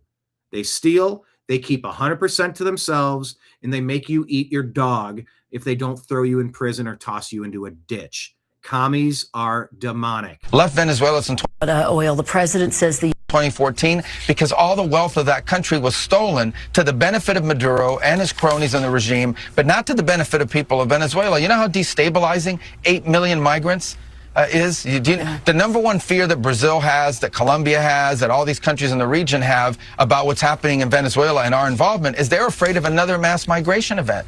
That's what they fear. This is deeply destabilizing stuff. It's not going to continue to happen. They are not going to come from outside of our hemisphere, destabilize our region in our own backyard, and us have to pay the price for it. Not under President Trump. Let's talk big picture here. U.S. regime 2014, because all the... All right. So that was quite the drop by Toria Brooke. Addressing a couple of the comments here. Yeah, I mentioned Cuba. You talking about Cuba? That's a Simpsons line where he burns his $1 trillion bill. You talking about Cuba? You talking about Cuba? Marion saying, boo to Hilton Hotels. Yeah, bad news. Bad look. They've allegedly stripped that brand off, but they're still available on the website. We'll give you the update there. Danette saying Marco's lost weight getting ready for the elections. Well, if he lost it, I found it. It's been a gluttonous Thanksgiving and Christmas. Time to get back on shape. Back on track. Back in shape. Marion asking a very good question about those outlets. How did they learn about it? How in the world did they learn about the Venezuela plan? They held it for half a day? Well, who told them? Of course it was a leak. So where's the mole? Where's the rat? Where's the rat? How did it leak? Exactly. Much appreciated, Kenneth, off the top rope with the super chat. $10 super chat. Cheers for Kenneth. Thank you, sir. You know, anytime we've played a show and someone buys a CD or tosses money in the tip jar, it's all appreciated. And yeah, being a bartender for all these places, all these years. If you like hanging out, I work off tips. If you value what's happening, I appreciate you. Thank you, Kenneth. Penny for your thoughts, he says. Many pennies. Money penny? All right, let's take a look at this. Walter Kurt says this is the listed location of the auditing firm that performed the audits for both the Minnesota and Ohio NGOs that we've linked to potential fraud. You cannot make this up. The Jubba Value Center. I mean, you cannot make this stuff up. That is buffoonery. It keeps getting worse and worse and worse. Red Pill Truth here says, bottom line truth here on the media and Democrats. You would be happier if those drug boats had delivered their drugs to our shores. You would be happier if Maduro still was in power in terrorizing his citizens. You would be a lot happier if the mission failed and we lost a lot of soldiers and equipment, like in Afghanistan. You are upset because success in these missions means that President Trump is also succeeding. That's how much you hate. And that's how much you hate. And Trump derangement syndrome controls you. Let me try that a second again. That's how much your hate and Trump derangement syndrome controls your life. You are sick, all of you. What say you, dear viewer? Would you say you agree with that?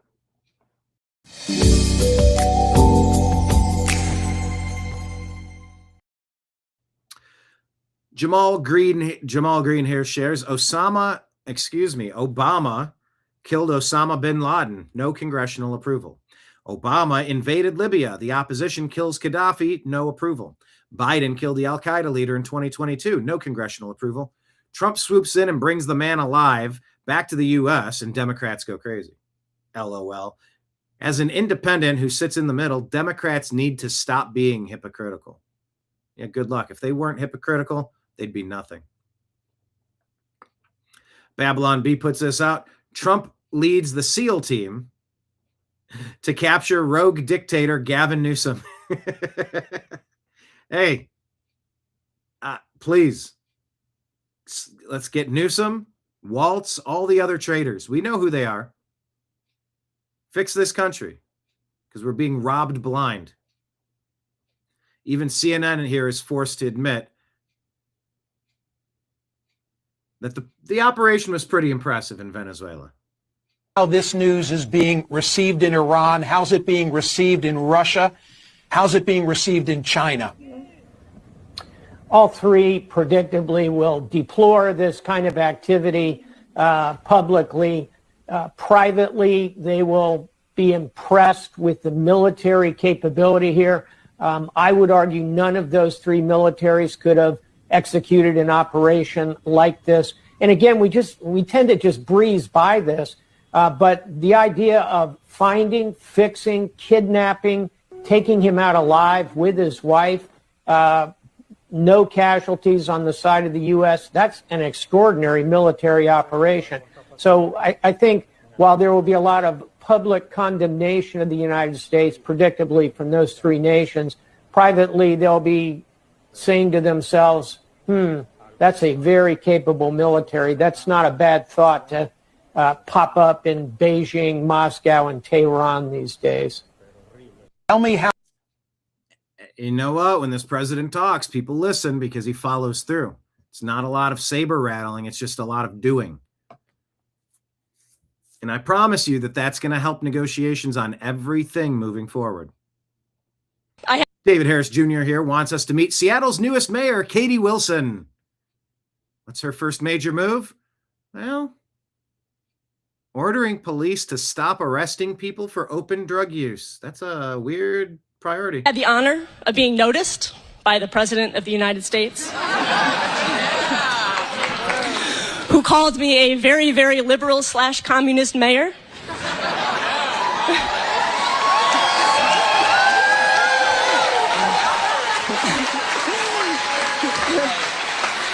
It's nice to feel seen. That's all I'm going to say about that. And earlier this month, we launched our transition team. I had the honor. Yeah. Enjoy, Seattle. Nick Porter reporting.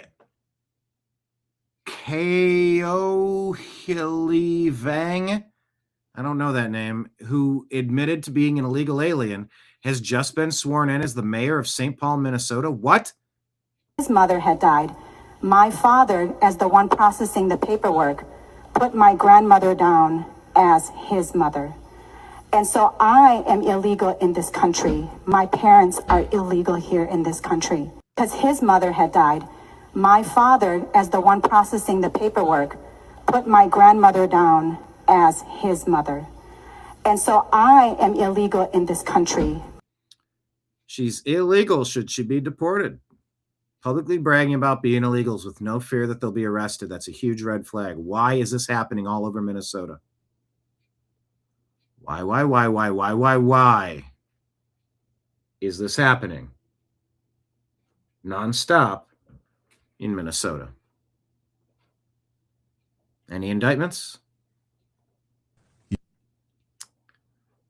Here's Patrick Bet David with thoughts on President Trump and how things have been this past year. You know what's been very clear the last 9 months? Here's what's very clear the last 9 months, and it's not even close. The biggest alpha of every room in the world is Donald Trump. Yeah. Let me say that one more time. There are many alphas. The biggest alpha in any room in the world is Donald Trump. Everyone has to go to him, period. DeSantis learned the hard way. Pierre Poilievre learned the hard way. Canadians learned the hard way. He learned the hard way. You know, Bezos eventually had to come to him. Zuck had to eventually come to him. Everybody who thought they were bigger alpha than him, it took time. It took 78 years to realize alpha is not just about being the richest man in the world. Alpha is not just about being the tallest, the richest, the wealthiest, the best looking, the famous. Nope. There's alpha quality that he has that none of these other guys have. And Elon has probably sat on the sidelines saying, damn, you got to give this guy respect. And he said it so many times. So let's see what's going to happen here. You know what? Not to mention all of the lawsuits for defamation and whatnot. Roman Helmet Guy says putting Maduro in a Pokeball is good because it worked. Anything that makes Americans stronger is good. The rest of the world wants to kill your descendants and take their stuff. There is no moral standard we could adhere to now that would change that. Fuck or get fucked. I'm just reading what somebody said. That wasn't me today. The rest of the world wants to kill your descendants and take their stuff. There is no moral standard we could adhere to now that would change that.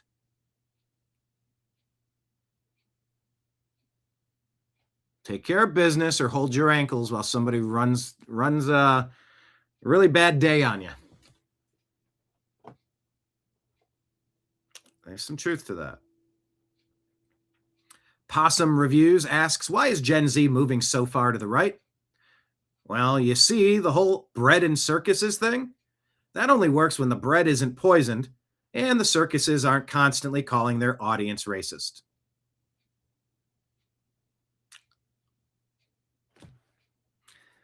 There is a ton of wisdom in that.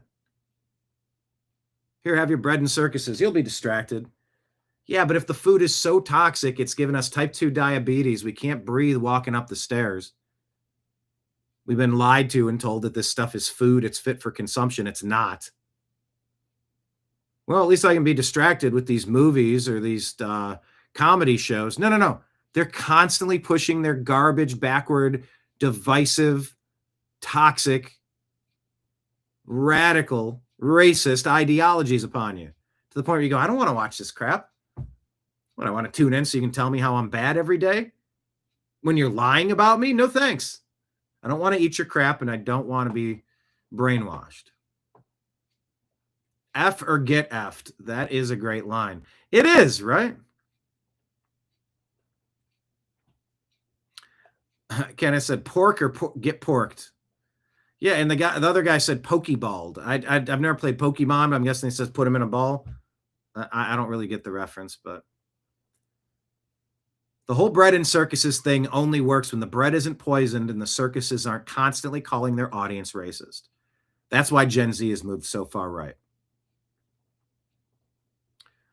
Muckraking Media with another drop. A lot of drops today. A lot of news to get to. I got to speed up.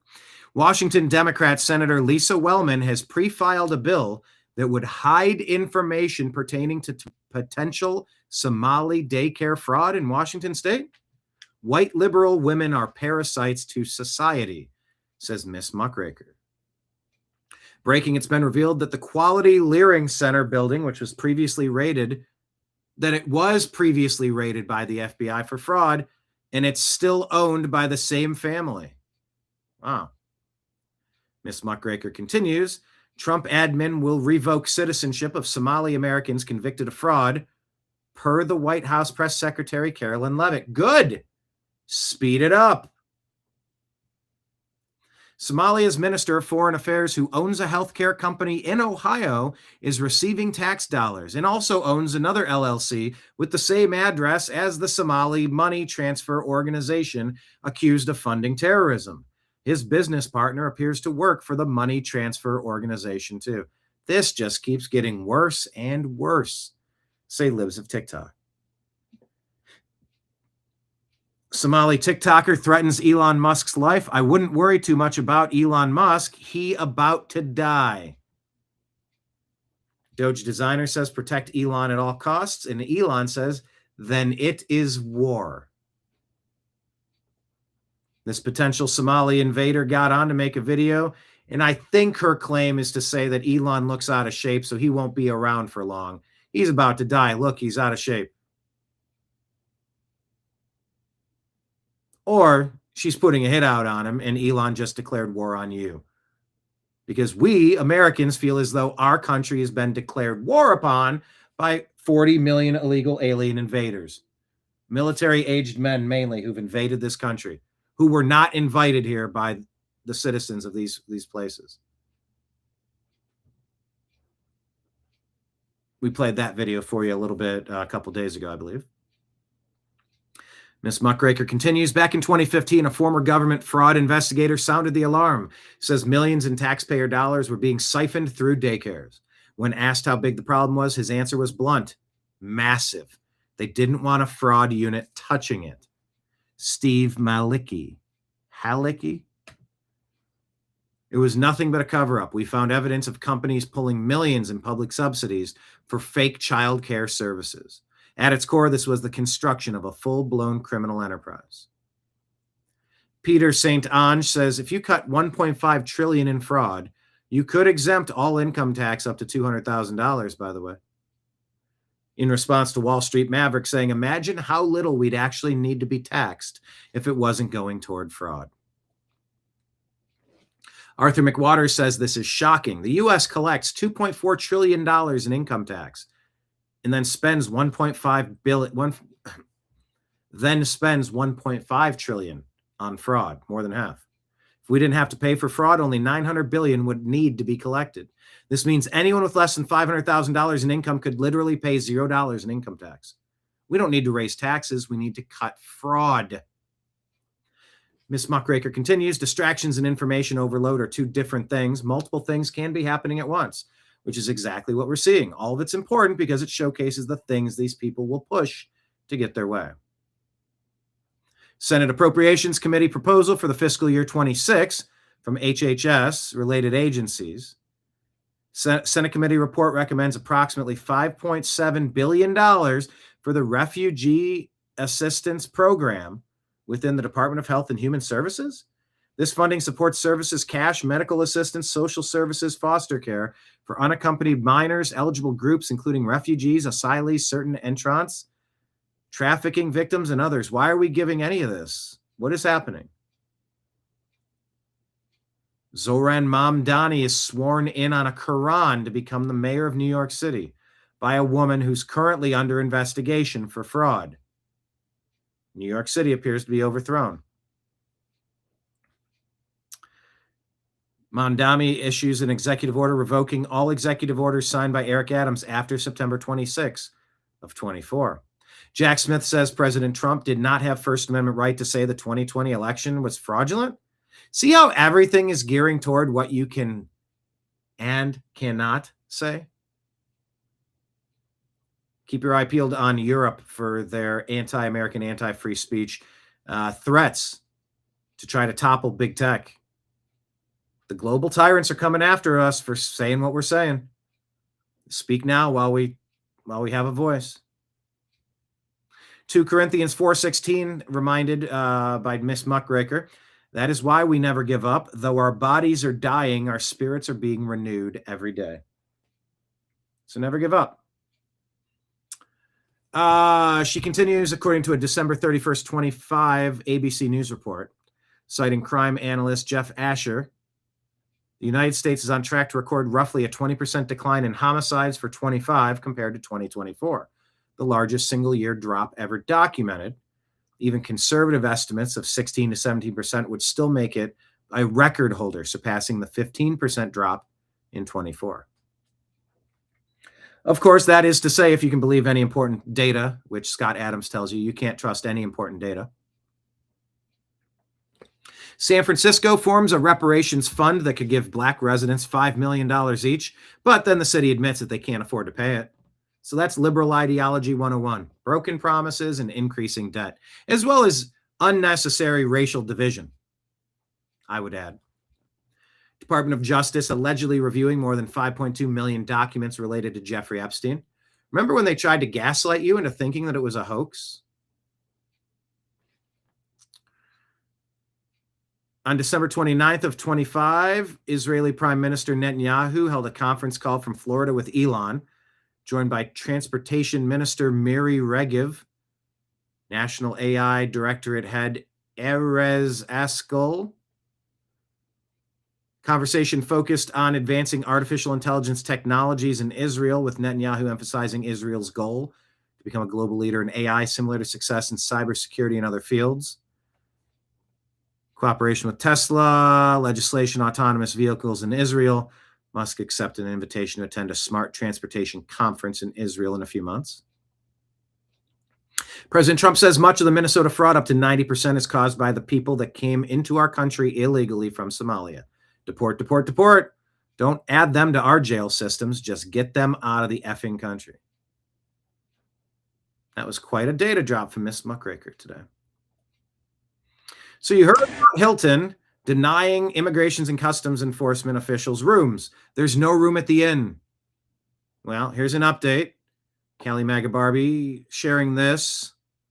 And Sandra, we're also tracking another story out of Minnesota this afternoon. DHS just posting on social media a short time ago, accusing the Hilton Hotel brand of refusing service to ICE agents in the state of Minnesota. This is their ex-post, essentially saying Hilton is doing a coordinated campaign to stop ICE officers from booking hotels in Minnesota. They posted a couple of screenshots of email exchanges showing staff at least one Hilton hotel telling them, we researched you, we found out you're immigration agents, and we are not going to provide you service. Sandra, I can tell you it is not a one-off. I've gotten texts from other ICE officers on the ground in Minnesota showing me screenshots of other Hilton hotels denying them service specifically because they are immigration agents. So now they're saying it's not just one Hilton hotel, that it's at least multiple. That's more than I knew recently. Team on the ground is looking into it and has reached out to Hilton for comment. We'll update our viewers when we hear more on that front. That is an incredible development. Bill Maludran on that for us. Thank you. John. Yep. All right, we mentioned those hearings. Kelly Maga Barbie says, per Hilton Hotels, we are investigating this matter with this individual hotel. Can confirm that Hilton works with governments, law enforcement, and community leaders around the world to ensure our properties are open and inviting to everyone. Hilton Hotels serve as welcoming places for all. This hotel is independently owned and operated, and the actions referenced are not reflective of Hilton values. So, do they deserve to get the full Bud Light treatment? Do we know enough to full boycott yet?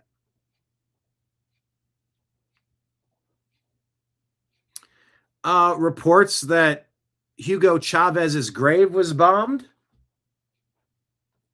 because screw him. Allegedly showing that this is their building and they blew it up during the raid because Chavez was an evil person.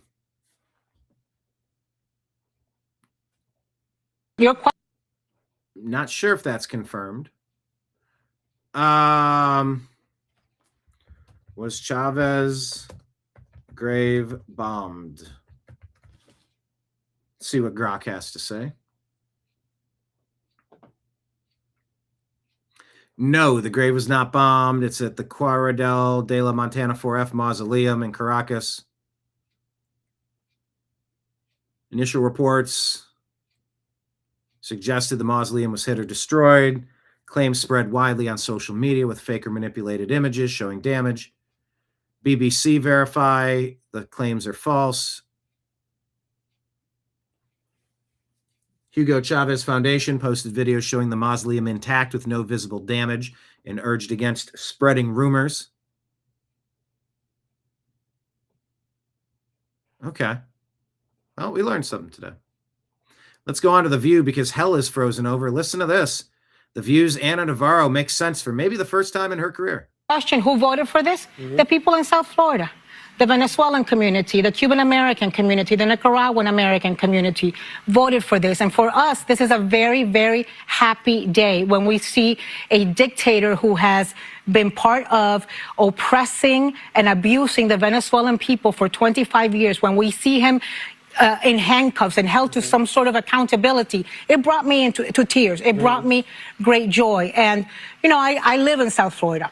But are you okay with the way that it was done? But you can, I think both things can be true. Okay. I think you can criticize and ask questions and have concerns about the way it was done and what this means in the future. Right. And I think you can still celebrate that this murderous, corrupt, sadistic son of a bitch is out of Venezuela. Yeah. Because he has... I think there's 8 million Venezuelan exiles all over the world. People have fled from this man's tyrannical rule. So, for me, your question, who... There you go. I'm not shedding many tears over Maduro. I just can't find it in my heart. Whoopi leads a cushy life, so I hear. Whoopi cushion. From Minnesota and from the United States. President Trump talking about the fraud. It's actually more from the United States because Minnesota puts in, and we're not going to pay it anymore. We're going to have Waltz go pay. We're not going to pay them, and we're not going to pay California, and we're not going to pay Illinois with that big slob of a governor that they have that doesn't want, you know, we brought down crime by 25%. He didn't do anything. He's not doing anything. But they want us to leave. He had a day where they had 17 murders. Not too long ago, 17 murders and 77 people shot, but 17 died. And then he talks about, oh, we can handle it. He can't handle it. But we pull back, and we'll go in at the appropriate time. But we're the ones that brought the crime down. We brought it down 20%. They didn't bring it down. Pritzker didn't bring it down. Same thing with Gavin Newsom from Minnesota and from the United States. It's actually $10 billion in federal funding for child care and other welfare has been nuked. Minnesota, California, Illinois, New York, and Colorado officially cut off. FAFO. Kevin Bass says, I crunched the data and made a map. Let's take a look at this map here. States with no effective voter ID requirement average nearly 8 times more welfare benefits to illegal immigrants compared to states requiring voter ID verification. They are importing and paying illegals for votes. Elon says, yes, it is the biggest crime in American history. They're bribing foreigners to infiltrate. They're trying to forgive debts, give endless free money to try to grant some sort of amnesty for dreamers. Don't you have dreams? Oh, don't you have a dream that your nation will be overthrown by foreigners? A kid can dream, can't he? They're dreamers, right? It's a nightmare to have your nation overthrown with completely antithetical values, and they've reached into your pockets to do it. They've stolen from you. You didn't ask for this. You didn't give this an approval. They're stealing from you to make it happen.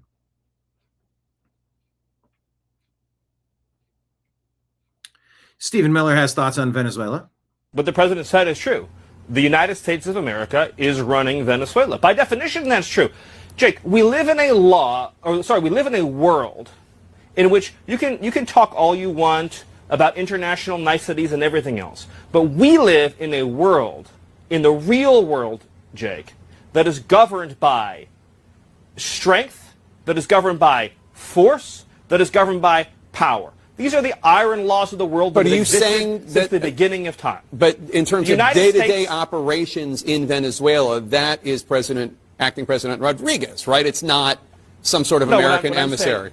What I'm saying is, we'll keep going here, Jake, so I want to say what I'm saying and you'll follow up. But what I'm saying is just one level above that, which is that by definition, we are in charge. Because we have the United States military stationed outside the country. We set the terms and conditions. We have a complete embargo on all of their oil and their ability to do commerce. So for them to do commerce, they need our permission. For them to be able to run an economy, they need our permission.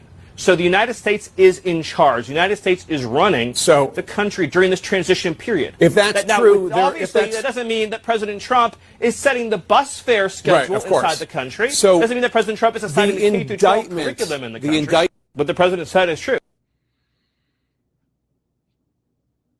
Stephen Miller.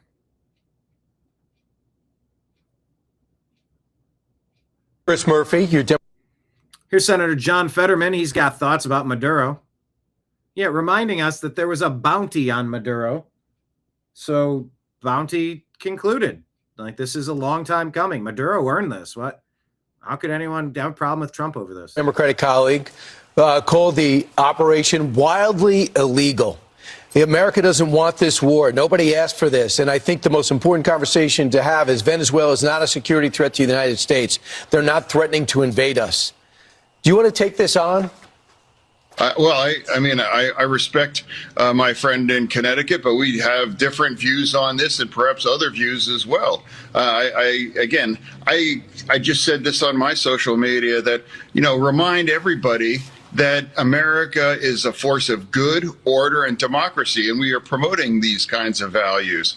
We are the good guys. Let's pretend that now we are acting in a way. Now, remember, we all Democrats years ago wanted to eliminate him, and why have a bounty of $25 million if we didn't want him gone? Why would you do these things if you weren't willing to actually do something other than harsh language? Chris Murphy, your Democratic colleague. Many people were freaking out about the Iranian strikes, or last year. I absolutely called for those things, and I supported those kinds of things, And of course, the Iranian strikes will be blamed on. Type it in the comments. The Iranian strikes only happened because of Netanyahu, Israel. Venezuela only happened because of Netanyahu, Israel. My oatmeal got cold this morning because of Netanyahu, Israel. My car got dirty and needed washed because of Netanyahu and Israel. Some trash from a neighbor's yard blew into my yard and I had to pick it up because of Netanyahu and Israel. The cat crapped on the carpet because of Netanyahu and Israel. My Netflix account was buffering for too long because of Netanyahu and Israel. I could play this game all day. Everything gets blamed on Netanyahu and Israel. But Fetterman was sort of in favor of that back then. And John Fetterman has been accused of being in the pocket of Netanyahu and Israel. The Middle East didn't just... I'm just trying to jump ahead of the comments. Just spiral, and it was much more peaceful. And now all of the, many of the members of BRICS are absolutely paying attention what happened in Venezuela. Whether if I'm in Iran, I'm thinking, whoa, maybe I won't they won't talk so tough anymore. And it just reminds people that we have the capabilities to touch you wherever you are.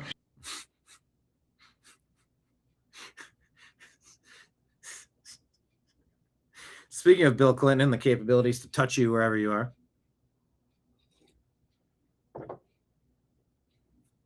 Could have also made that joke about Jeffrey Epstein because of Netanyahu and Israel.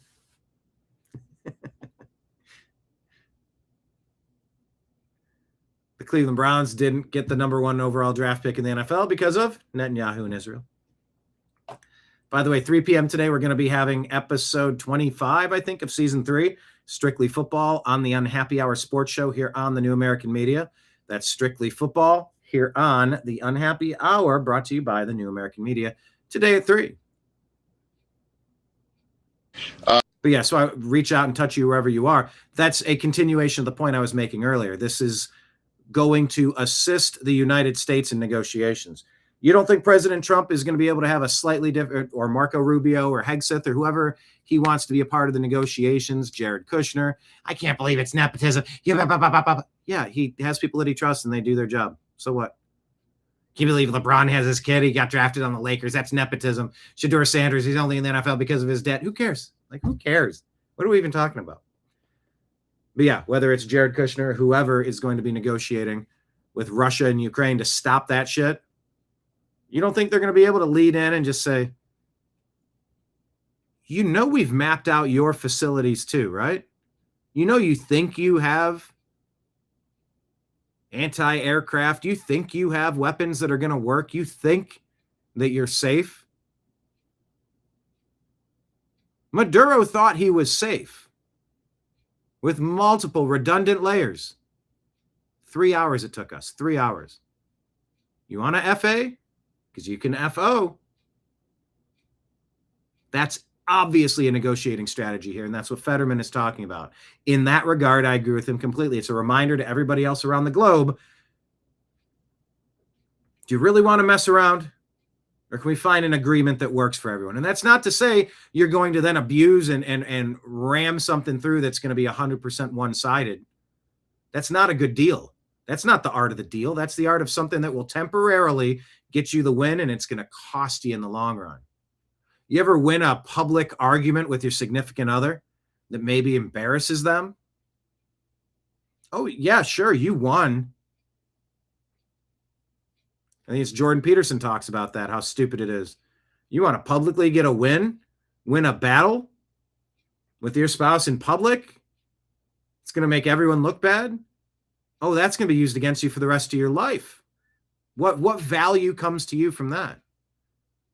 So yeah, it's going to be of great value for President Trump to look these world leaders in the eye, or to send his representatives, whoever they are, into the room and say,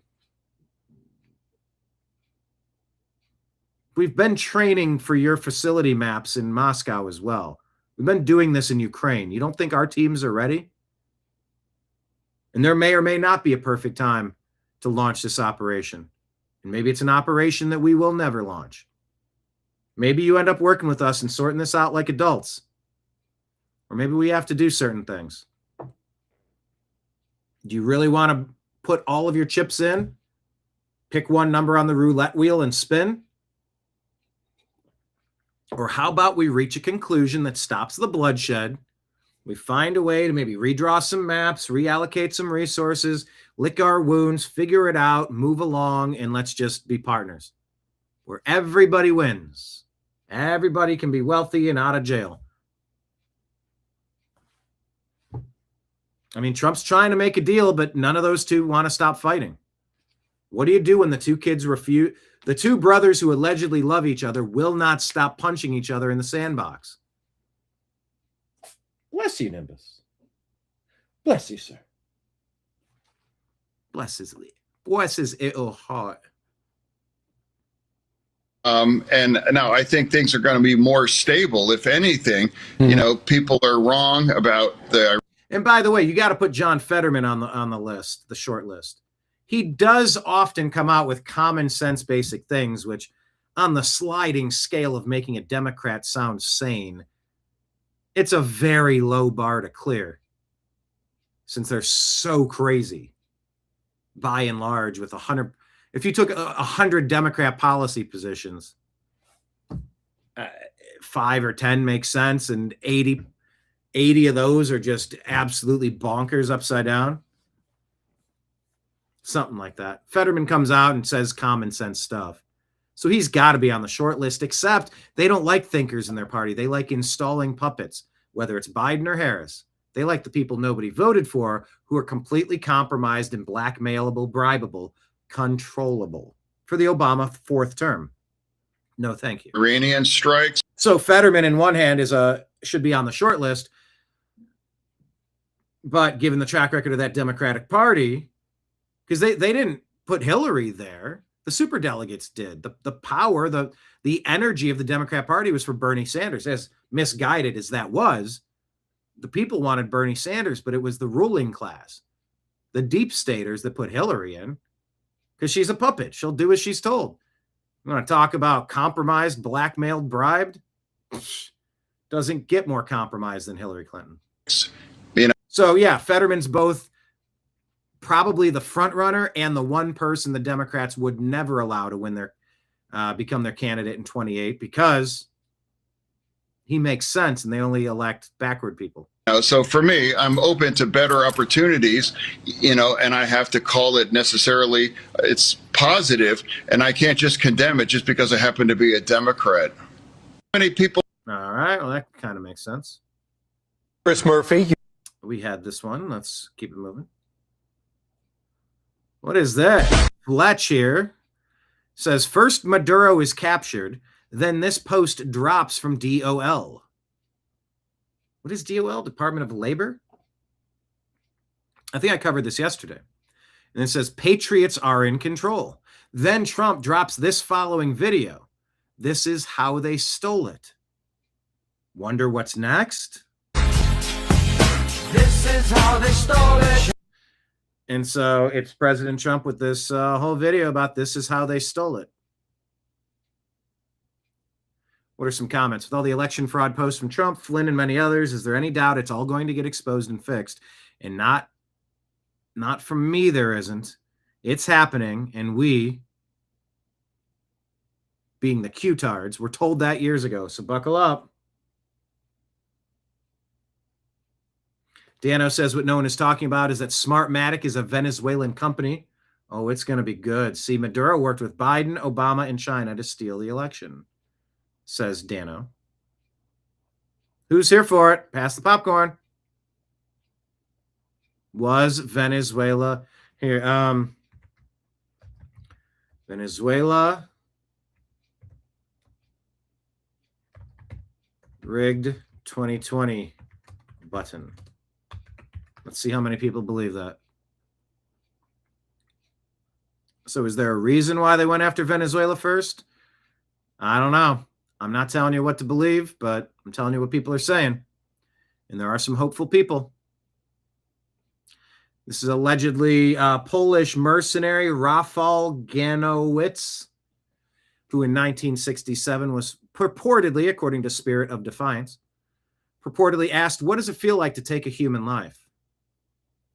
Rafał Ganowicz's reply in 1967, the Polish mercenaries replied on what it felt like to take a human life. Quote, I wouldn't know. I've only ever K'd communists. End quote. Let me ask Grok. Rafał Ganowicz, quote, commies. Let's see if this is confirmed. According to Grokkenstein, Groktober. Okay, yeah, widely attributed to him. I wouldn't know. I've only ever K'd communists. It's shared in anti-communist circles since at least the 2010s.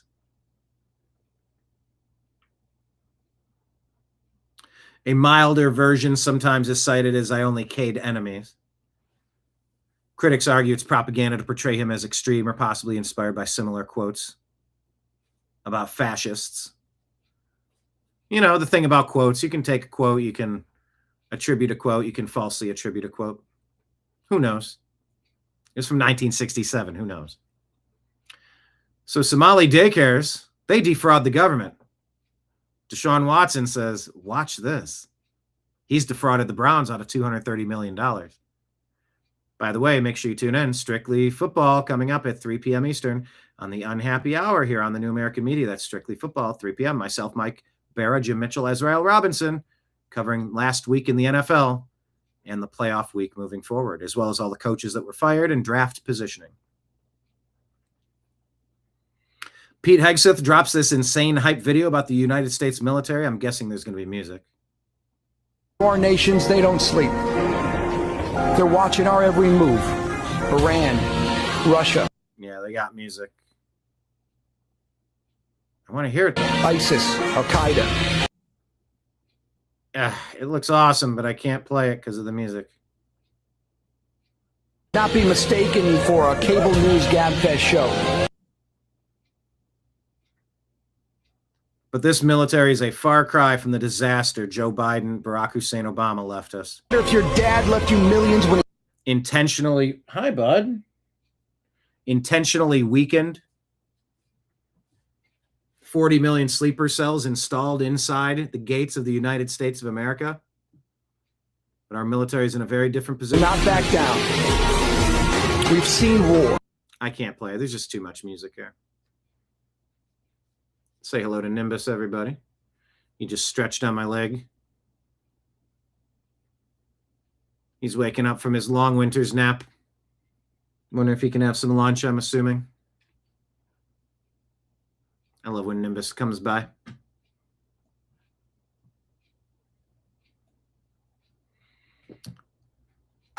Man, is this funny. Do I play you this or do I not?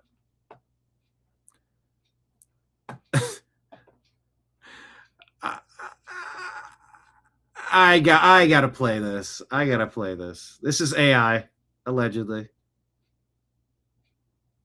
President Trump doing red carpet commentary on world leaders. Now, this guy. Oh, there's music. I can't. Doggone it. This is hilarious. Go to our.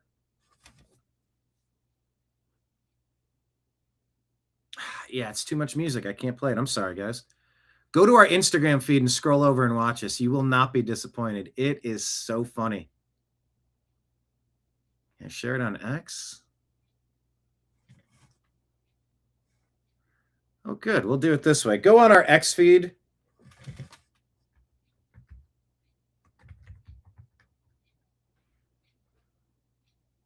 This alleged Trump commentary is so funny.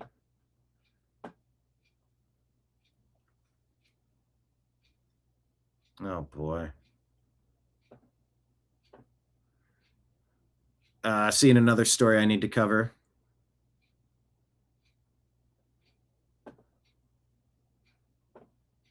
On our X feed. God, this is funny. You got to watch this.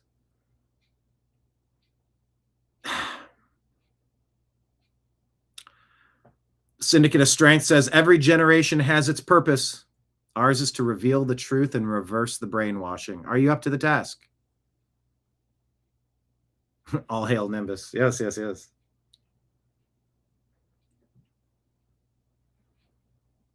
I think that is our task. Got to reverse the brainwashing, reveal the truth. Thanks for being here on this journey. The Syndicate of Strength also says digital ID comes first because it builds the cage. Digital currency comes afterward because it locks the door. Without digital ID, they can't track you. Without CBDC, they can't control you. Together, it's checkmate. That is very frightening.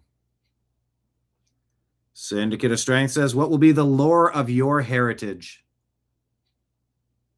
Or do the tales of mighty men of old end with your ancestors? Are you the end or the continuation?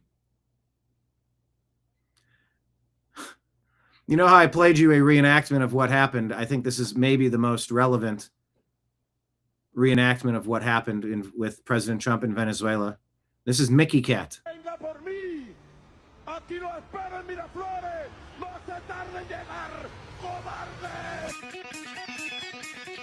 There's music again.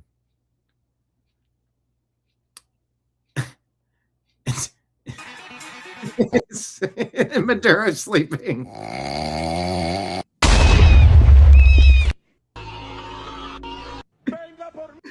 It's just so stupid. Too much music. I had to leave it, but it was kind of funny. All right. Recognizing what the military contributions have been and the complete glow up. The complete glow up that's occurred with our U.S. military now that it's out of the hands of Joe Biden, Barack Obama's third term. Than Russia and China, but our military way better than Russia and China. If you were ranking them, Russia and China would be second and third. Russia and China were not only invested there, Russia and China were sending equipment there. Equipment specifically designed to stop the United States military from doing anything like it was doing.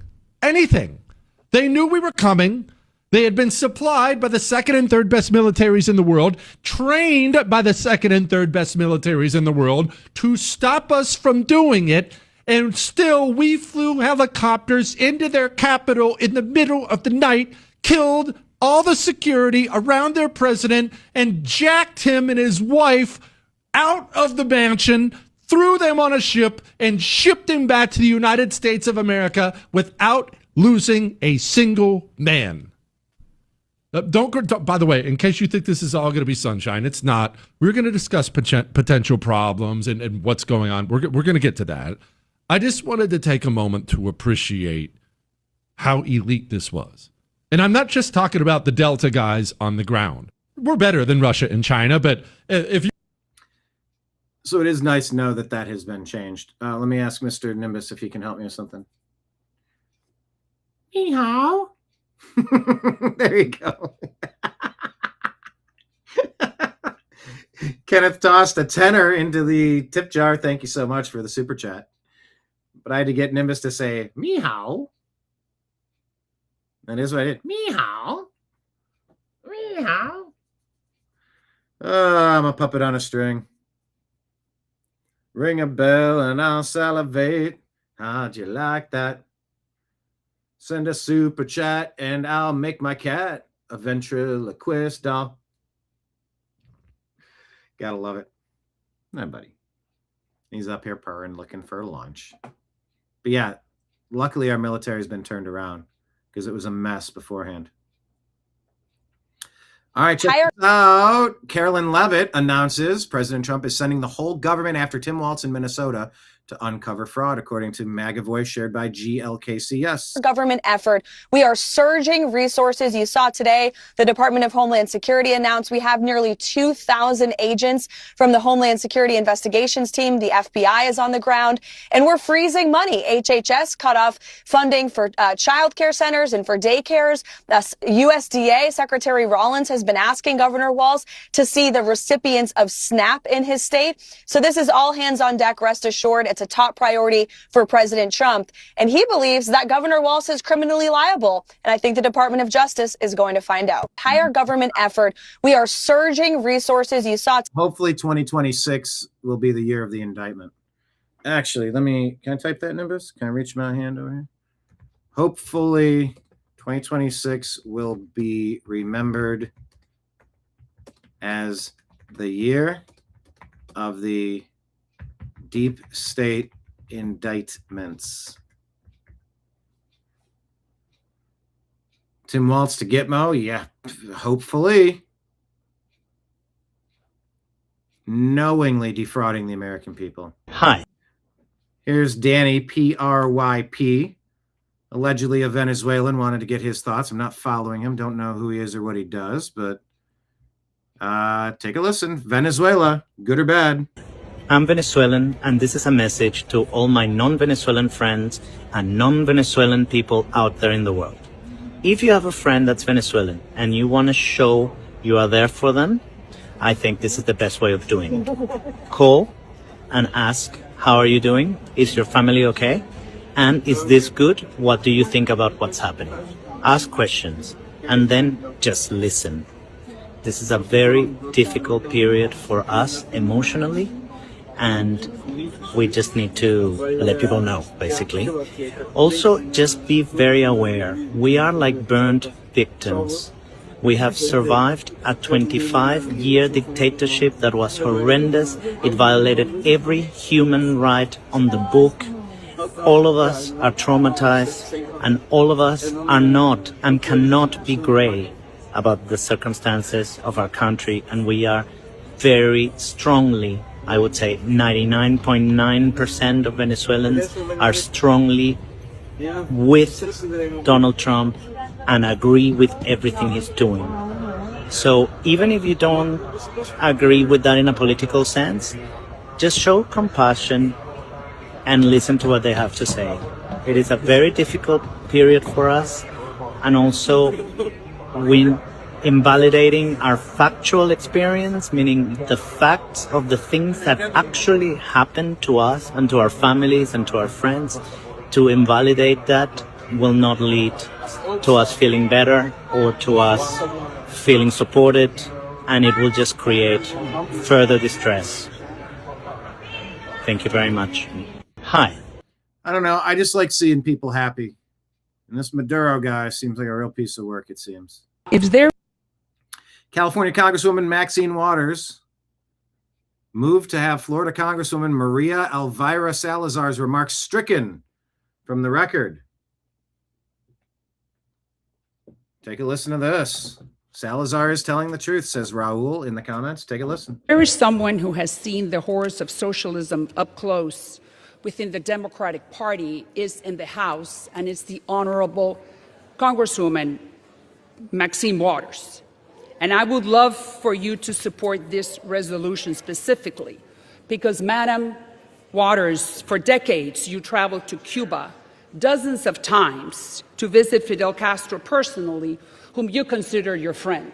Madam Waters knew that the Cuban jails were full of political prisoners, and the Cubans did not have the same privileges that we are having right now to speak freely. At that time, Madam Waters never raised her voice to denounce the horrors of socialism, Mr. Speaker. For that reason, I am asking Madam Waters. For what purpose the lady from California seeks recognition? I move to take her words down. Order. The House will be in order. The lady from California, for what purpose do you rise? I rise to take down her words. Yeah, but they're true. If there is some... Right? Befriending Fidel Castro, ignoring human rights abuses during our visits to Cuba. There you go.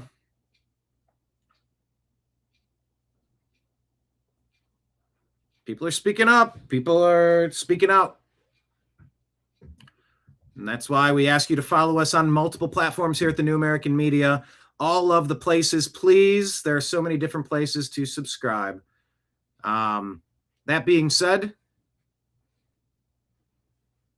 make sure you're following us on X. We are at American_media_. There is the upside down American flag denoting a conquered nation.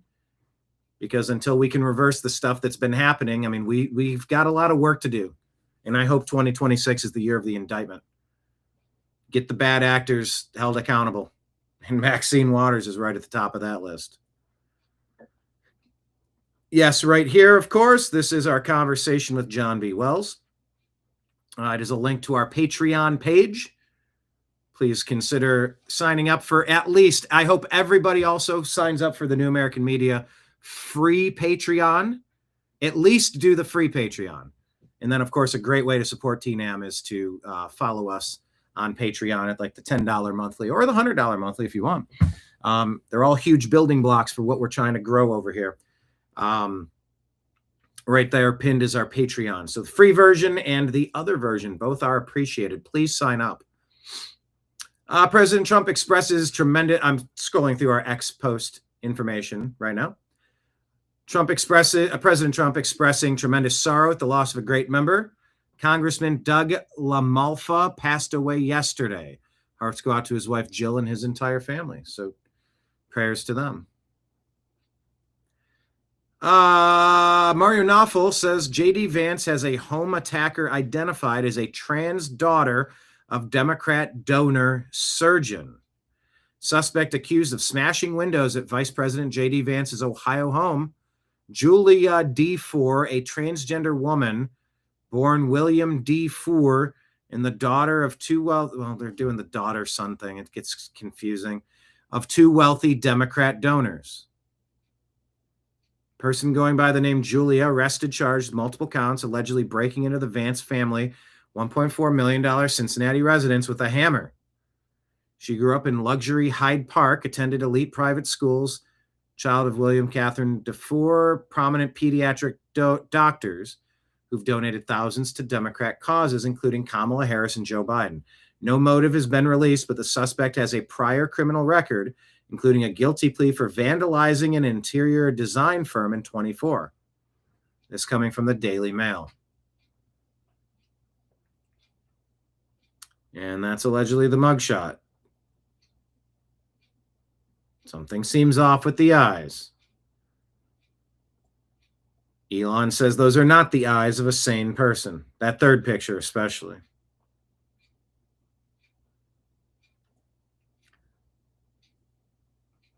I'll close this. But yeah, watch this. This is the Trump commentating on the world leaders that are showing up. It's really funny. So the marionette master unmasked, says Mario Knopfel. Chinese billionaires' fingerprints are all over this anti-Trump air quote uprising.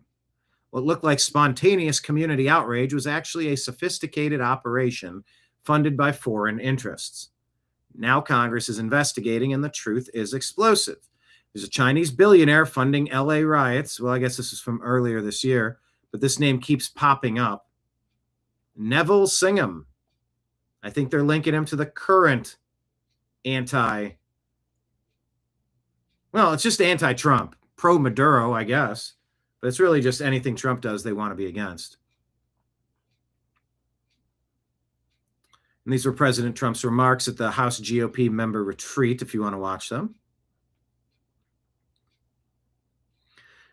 President Trump is excited for this event. Well, for most of the people attending, at least. I want to just say that, I announced I was coming over here. I said, I love those Republicans, and I meant it. I said, except for maybe a couple I don't love.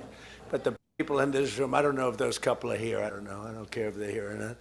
But we love you, and you've done an amazing job. You love the country. You're doing what's right for the country.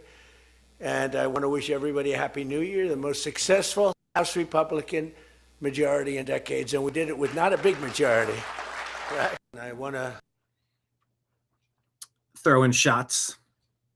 Washington House Republicans say the data is clear over the past 5 years. States without income taxes outperform states with income taxes.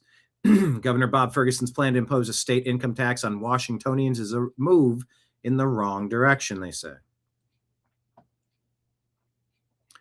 Oh, boy. Yeah, this guy might be on the short list. What a loser this guy is. What's his name? Hakeem Jeffries?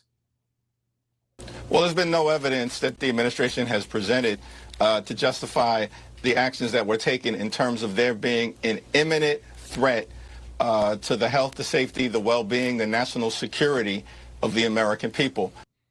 So, yeah, flooding our country with traffic, drugs, and all the human smuggling and all the humans who are part of the drug trade who then owe the gangs and they have to be your foot soldiers. Like, we're not even talking about that. This is a very sophisticated, very ongoing, all-reaching criminal cartel. It's not just about the cocaine. It's not just about the oil. It's not just about fentanyl. And it's about human trafficking. It's about putting sleeper cells of Venezuelans, putting at-risk people inside the country so that they can do lots of harm. Petty crime, serious crime, all of it. Good point. Lake Leon says, just how did that thing even get onto the J.D. Vance property with all the security? Another failure. Yeah, you're right. Shouldn't be that complicated to keep a perimeter around a house. There's only one house for the vice president, right? That I know of. Derek Evans says the House has advanced GOP healthcare bill that allows Americans to buy insurance in groups for lower premiums without extending the Democrats' ACA subsidies to big insurance. Passed 213 to 209. Do you support this? Well, that's the House, not the Senate, though, right? The Senate, though, right? There's Congressman Doug LaMalfa, lifelong resident of Northern California, fourth-generation rice farmer. Sounds like a good guy. Bad Hombre reports that Amy Klobuchar expected to run for governor of Minnesota, replacing Tim Waltz. Klobuchar is one of the worst. Here's the time she stands in a blizzard to lecture us about the importance of Somalis to the country. In Minnesota, we have the biggest Somali population in the country, and we are proud of that community. Why is that? A few years ago, at the height of the angry rhetoric, a Somali American family of 4 went out to dinner right here in Minnesota. Height of angry what are you talking about? This guy walked by, he looked down at them and said, "You 4 go home. You go home to where you came from." You go home to where you came from. She sounds like Kamala there. You go home to where you came from. And if Americans have been getting fleeced by this community, are you trying to lecture us, Amy Klobuchar, that there's something wrong with telling invaders to get out? You're not coming into my home and taking? There's supposed to be something wrong with that, with all that fraud? Or did you, Amy Klobuchar, expect us to not find out about the fraud? Or how deeply involved are you in the fraud? Like, what are you even saying here? You four go home. You go home to where you came from. You go home to where he came from. Or go home. You four go home. You four go home. You go home to where you came from. And the little girl looked up at her mom, and she said, Mom, I don't want to go home. You said we could eat out for dinner tonight. I don't want to eat dinner at home. You think I'll take things that never happened for 500, Alex. of the innocent words of that little girl. She only knows one home, and that she only knows one home. Girl, she only knows one home, and that's our state. She only knows one home, and that's the United States of America.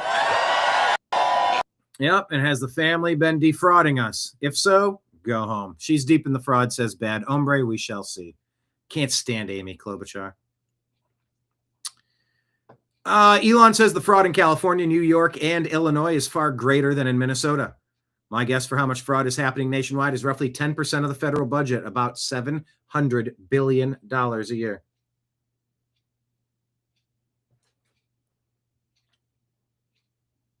David and Nick Shirley here on Chief Nerd. They said, how bad is the fraud? David says, my opinion, it's the worst fraud in human history. 2-minute clip if you want to watch, 3-minute clip if you want to watch it. So allegedly, here on January 6th, the 5-year anniversary of the mostly peaceful protest, when Capitol Police officer, a black man named Michael Byrd, shot an unarmed white veteran mother, Ashley Babbitt, in the throat, K-ing her as the only person shot that day, reportedly has a taxpayer-funded daycare in his home that's run by his wife? Oh, really now?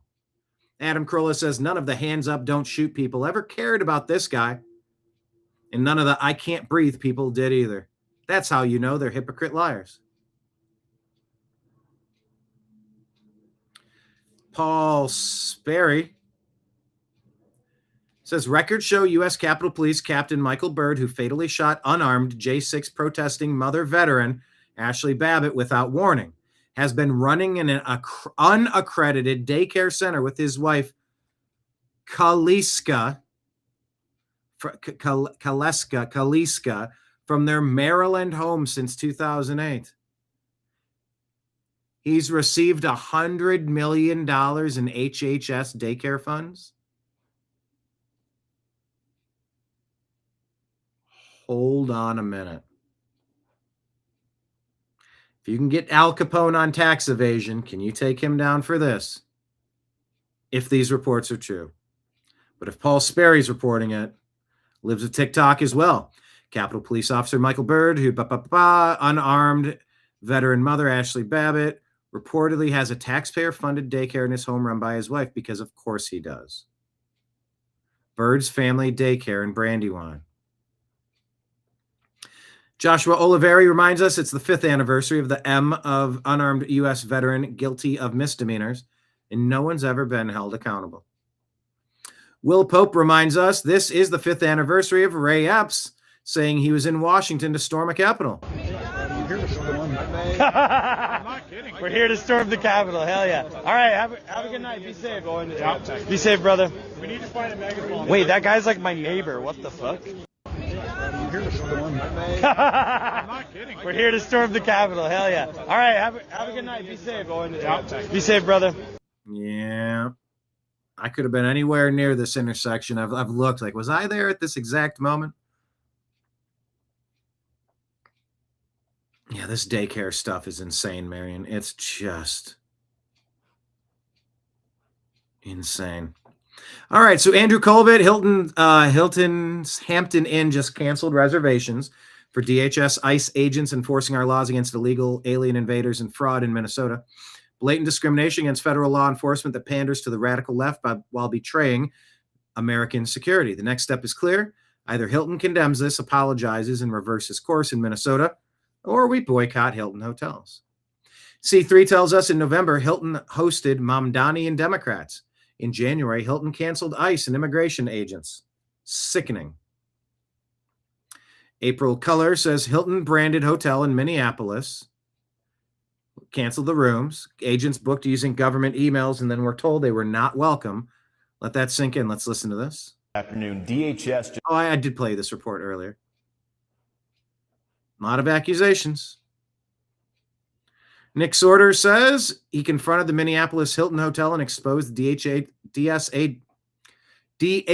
agents are still being banned despite their investigation and apology. DHS into our property. It's just a management ownership. Okay, I thought that changed today. Was that? I just talked to my the owner of the building, and he didn't say there has been any changes. So, So allegedly, they're claiming the changes have been made and they've corrected it. But then Nick Sorter's here trying, and he's being told directly from the guy working behind, from the owner, that they haven't changed it. So he's calling for a boycott, saying they completely lied. It's unacceptable. Great work, Nick Sorter. From Benny Johnson saying that. Nick Sorter says, I can't imagine why the operators of this Hilton don't want ICE around. LLC members. Parmjit Singh. Another member, Amanpreet Hundal. Another member, Karandeep Nagra. Another member, Mohin Jarit Kaur. Blue Lives Matter says 2 can play at that game, effective immediately in partnership with Federal Law Enforcement Officers Association, canceling all Hilton rooms and events and encouraging others to do the same until this is resolved. ICE, we stand behind you. For those of you who don't travel a lot, let me fill you in on something you probably don't know. These particular hotels are not owned by Hilton, according to Richard, thought criminal here. They're owned and operated by an independent company called Ever Peak Hotels, who basically pay Hilton as well as the Marriott and Choice Hotels and possibly others to use their name on their buildings. Hilton Hotels can and should use whatever leverage they have to get this turned around ASAP. But these decisions are not being made by the Hilton corporate level. They're being made by a bunch of leftist activists who happen to own some local hotels. Anger is good, but accurately directed anger is better. So I encourage you to investigate before you just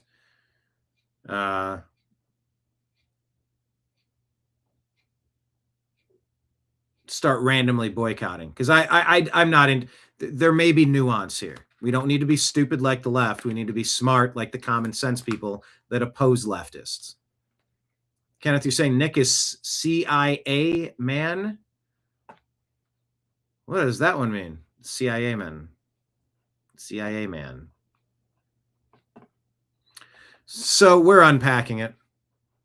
And I'll tell you what, we're going to wrap it up on this one. The funniest thing you'll see all day. Well, yeah, you got to watch that clip that we shared where Trump's doing the narration. It's very funny.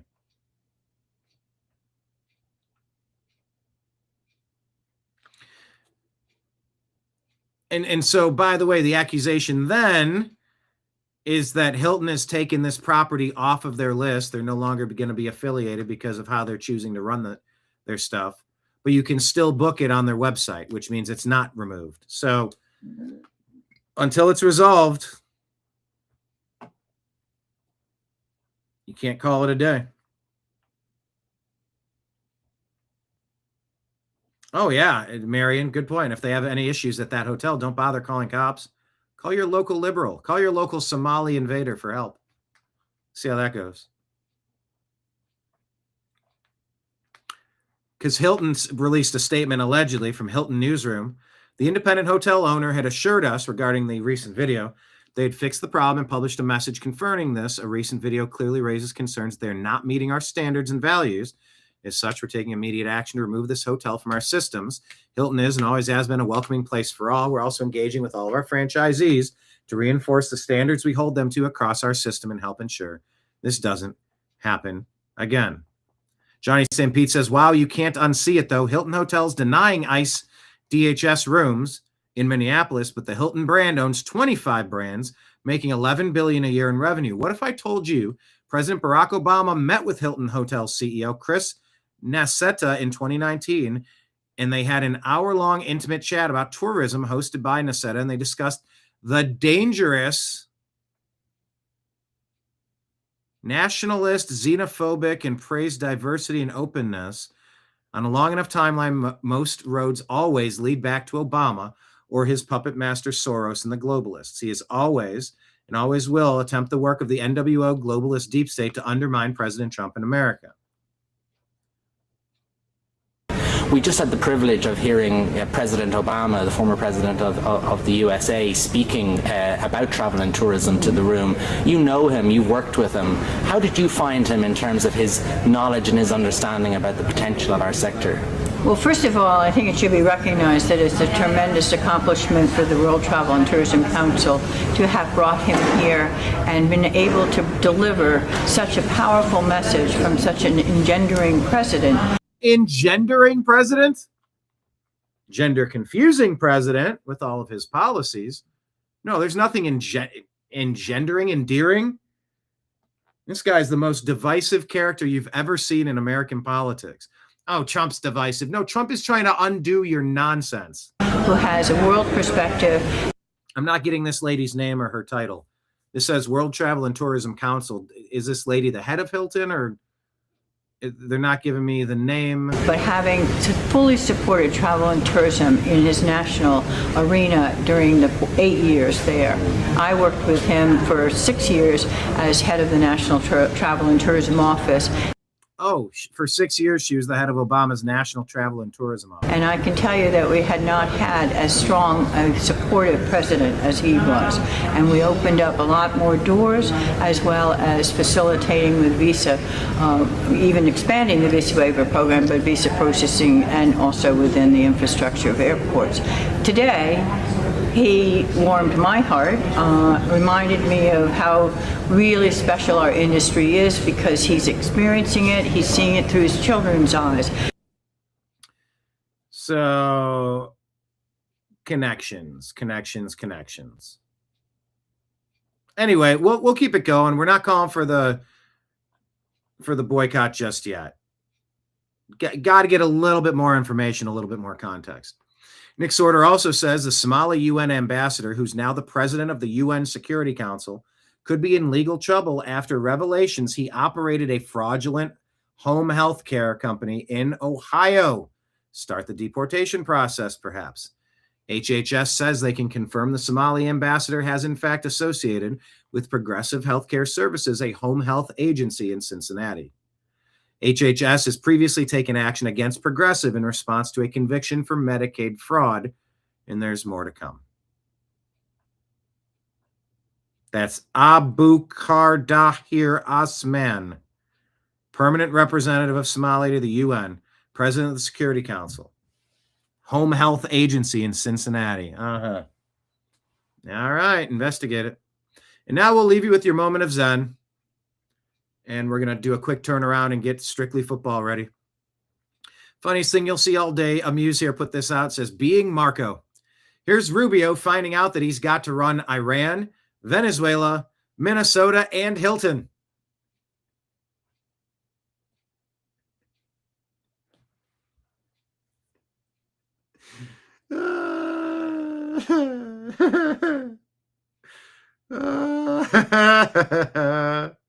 In no particular order. Here he is, definitely running Minnesota. Marco's like, oh, you got to be kidding me. I got to run Minnesota now? Fine, I'll dress like Tim Waltz. I guess I'm running Iran. Well, here's my jacket. I guess I'm running Hilton. I guess this leaves Venezuela.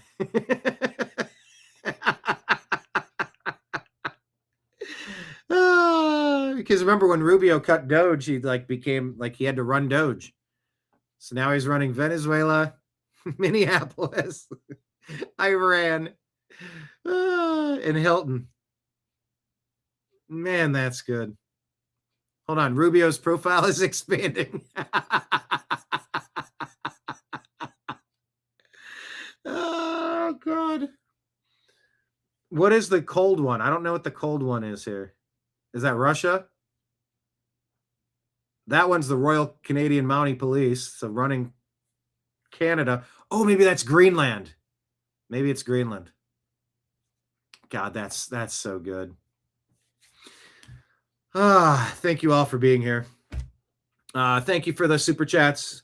Reminder, Rumble rants and super chats. Great way to show your support for the show.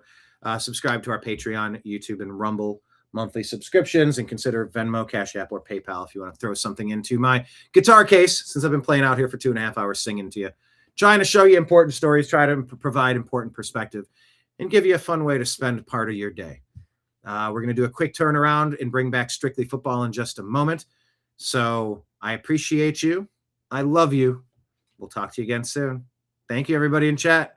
Thank you, everybody watching after the fact. I appreciate you. I love you, and we'll talk to you again soon. Take care, everybody. Peace.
Your guide to the truth. TheNewAmericanMedia.com.